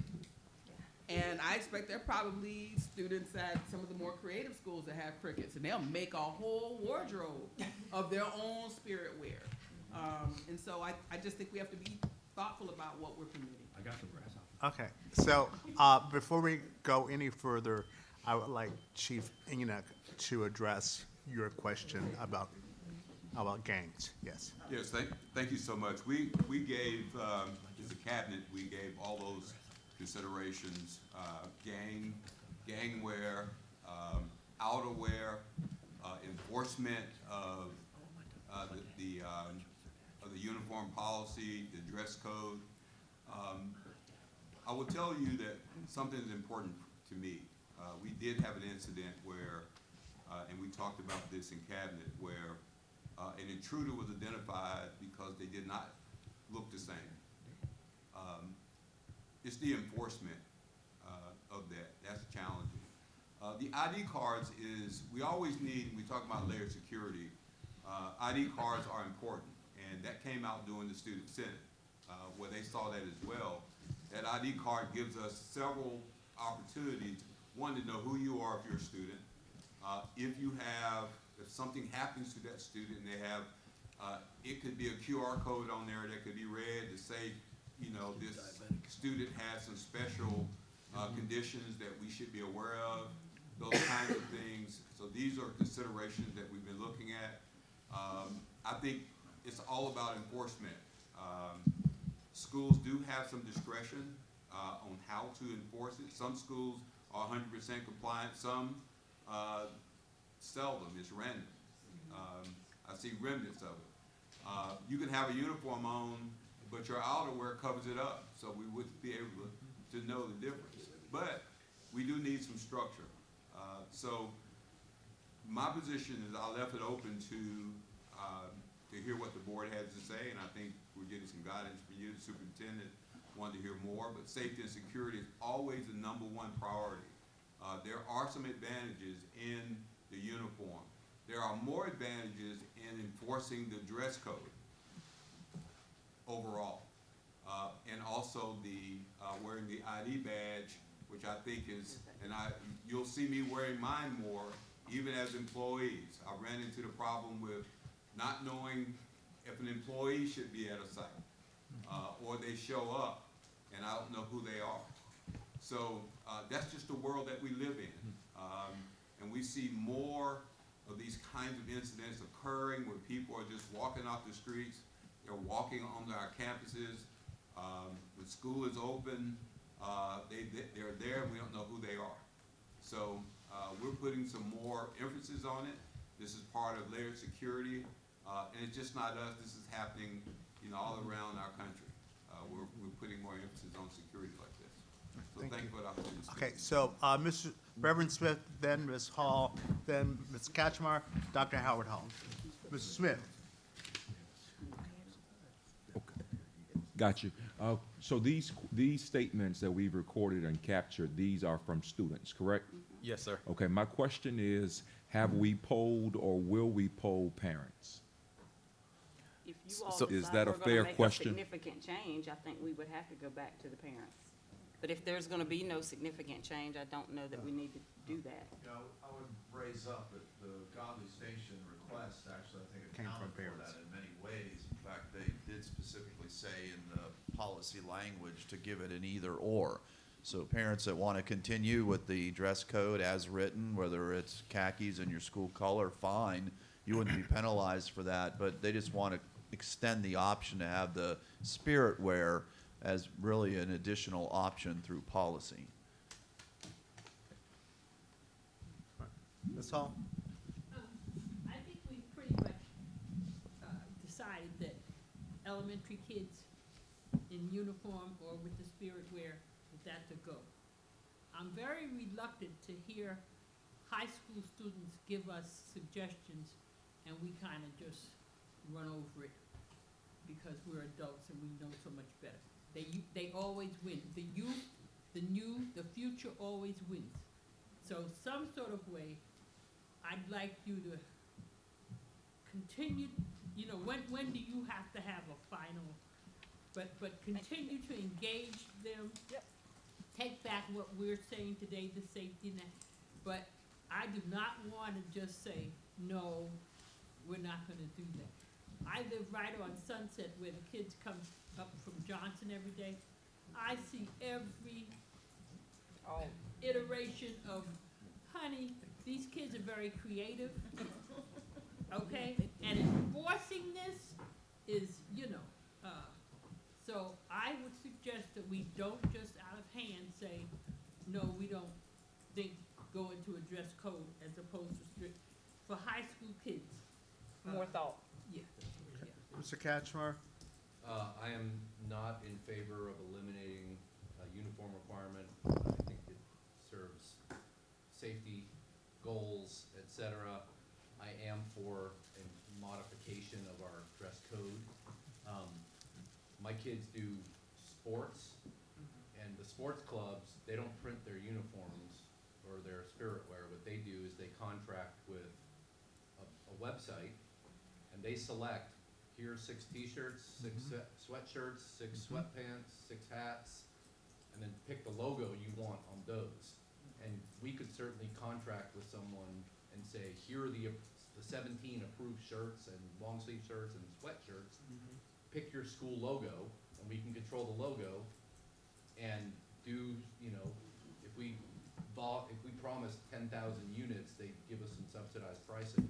So we can control the spirit wear and not have to be in the business of making spirit wear. Now, that said, I knew some schools, they want to be in the business of making the spirit wear. It's part of their entrepreneur program. But there's a way we can control the spirit wear, you know, and not just buy what's in Walgreens or something. And to me, the comment, it's inconsistently enforced school to school, I get it, but lots of things are different school to school. One school culture may be okay with, we're gonna be a little lax on what kind of shoes you wear, but another school may say, that's a problem here and we need to do something about it. To me, that's a school culture kind of leadership discretion issue. What we should be focused on is the punishments for failure to comply on a district-wide basis. So one person who violates the uniform policy 3 times should not be expelled while another is, you know, slapped on the wrist. There has to be some discretion school to school. I think part of the feedback that we've had over the years about uniform policy are extreme situations. And you always hear the saying, bad facts make bad law. Somebody points to, you know, one cup of coffee spilling on somebody in a McDonald's line, and, you know, that leads to a whole panoply of remedies that maybe weren't necessary. So we have some outlier schools, like you're not wearing a belt, you're suspended for a week. Well, that might be too extreme. You have to wear a belt. That might be too extreme. I don't know. So I think we can provide some guidelines. And a Dress for Success Day, something that creates school culture, that rewards behavior, more school spirit days because we had 94% attendance or 99% attendance at GMAS or whatever it is. I'm fine with all that. But I don't want to mandate the same rules at every single school, which needs some flexibility. And I'm going to go back to, I don't want to get rid of the uniform requirement. Dr. Howard Hall? Yes, I'm in agreement with extending to the spirit wear. I know my daughter purchases a T-shirt every year for my granddaughter from her school, and I don't know what days they wear the spirit shirts, so I am in agreement with that. And we do know that our students are creative, and many times I've said that they don't really wear uniforms, they wear school colors. They know how to put a yellow belt on with a pair of yellow stilettos, or put on, and they mix match, and they very creative with that. And also, Dion mentioned, Dr. Hoskins Brown mentioned about the different vendors. Well, you see this Rattler? We found out that there's a bald-headed one out there. He doesn't have the little specks on his head, so we were online, the alumni online laughing about it, that his name is Vernon. So, because he's a bald-headed Rattler. But there's also a discrepancy at Woodville Tompkins. I'm an alumni, and we know that we have the original Wolverine from the beginning. Now there are about 6 or 7 different looking Wolverines, so that's a school-based issue, I think. They do have the shield, and that's fine, but as Mr. Cashmore said, make a selection with the different T-shirts where we're going to use, but I am in favor of the T-shirts. Okay. Spirit Day. Ms. Grabowski? I agree with Mr. Ketchmar that I do think, the culture at the school is important, and that's, I think, where some of the inconsistencies lie. So I think recognizing that can be helpful. And I think some of those schools where there is less consistency, they apply it like they may not be polos, but it's still the same colors. Like the school colors carry through, but maybe not exactly the same. So, anyways, I agree with Mr. Catchmar, and I think there's again, this is where the top down versus the school culture, like that balance. Is there something in between that can be part of the solution? Has this helped you at all? You were specifically general. Yes. I think what I heard today was controlled spirit wear. You all are okay with spirit wear, but we need to have a system in place so that there is some control to it and not just any willy-nilly created sweatshirt or can be. So that's what I heard. That was my biggest takeaway. And what I'll And then affirm, potentially to look at still thinking about our students at the high school level and how we might be able to honor some of what they have said about what they believe about uniforms. Like to continue in that conversation. Those are the 2 days. Yeah, Like every Friday. Right. Ms. Campbell? One quick thing. So, one thing I thought about too was I think the email from Godly Station, part of what she was saying was that it supports the school, and if kids are, let's say they're struggling to have a clean uniform or to buy a uniform, this is something they purchased as well that could go towards a uniform. Why wouldn't we make the days potentially more for any school? But elementary, I don't think is that big of a deal. I mean, they're littles and they could wear it maybe every Friday or something like that, where it's not just 12 days. I will tell you, I'm not counting days. I'm not counting. I have no, Yeah. I mean, today I think was the first day I ever heard that was 12. 12 days of Yeah. Christmas. Okay. If somebody is keeping account on how many schools have done 12 and how many have done 52, Right. I don't have that data, and I don't know that I would have time to count. So for me, one change is that we might just need to remove that 12. Yeah. Because to me, that makes no sense. I agree. and I'll just affirm some of what you all have lifted up in your conversation. Some of the student uniform or dress code policies that we've reviewed. The trend is that many school districts do permit some spirit wear and have spelled that out in their policy or regulation. The one other piece that I think is important, and I know Chief Enoch mentioned this, but there's also in our review of other districts' policies some flexibility around the outer garments, specifically the jackets, so that there are not scenarios where schools are not allowing students to wear their jackets on days where inclement weather, may require them to have that. So those are some of the things that we reviewed, and of course that you all affirmed in some of your conversations. All right, so, guys, because I'm very cognizant and respect your time, and we said that we would be out of here by 4, and I think the conversation around cell phones would go a lot longer than 7 minutes.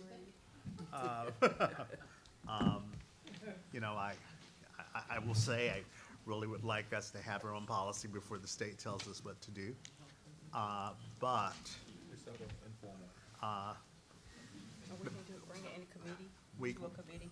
yes, so there are other ways that we can handle that subject. If you guys want to stay until 4:30, okay. Okay. I'm already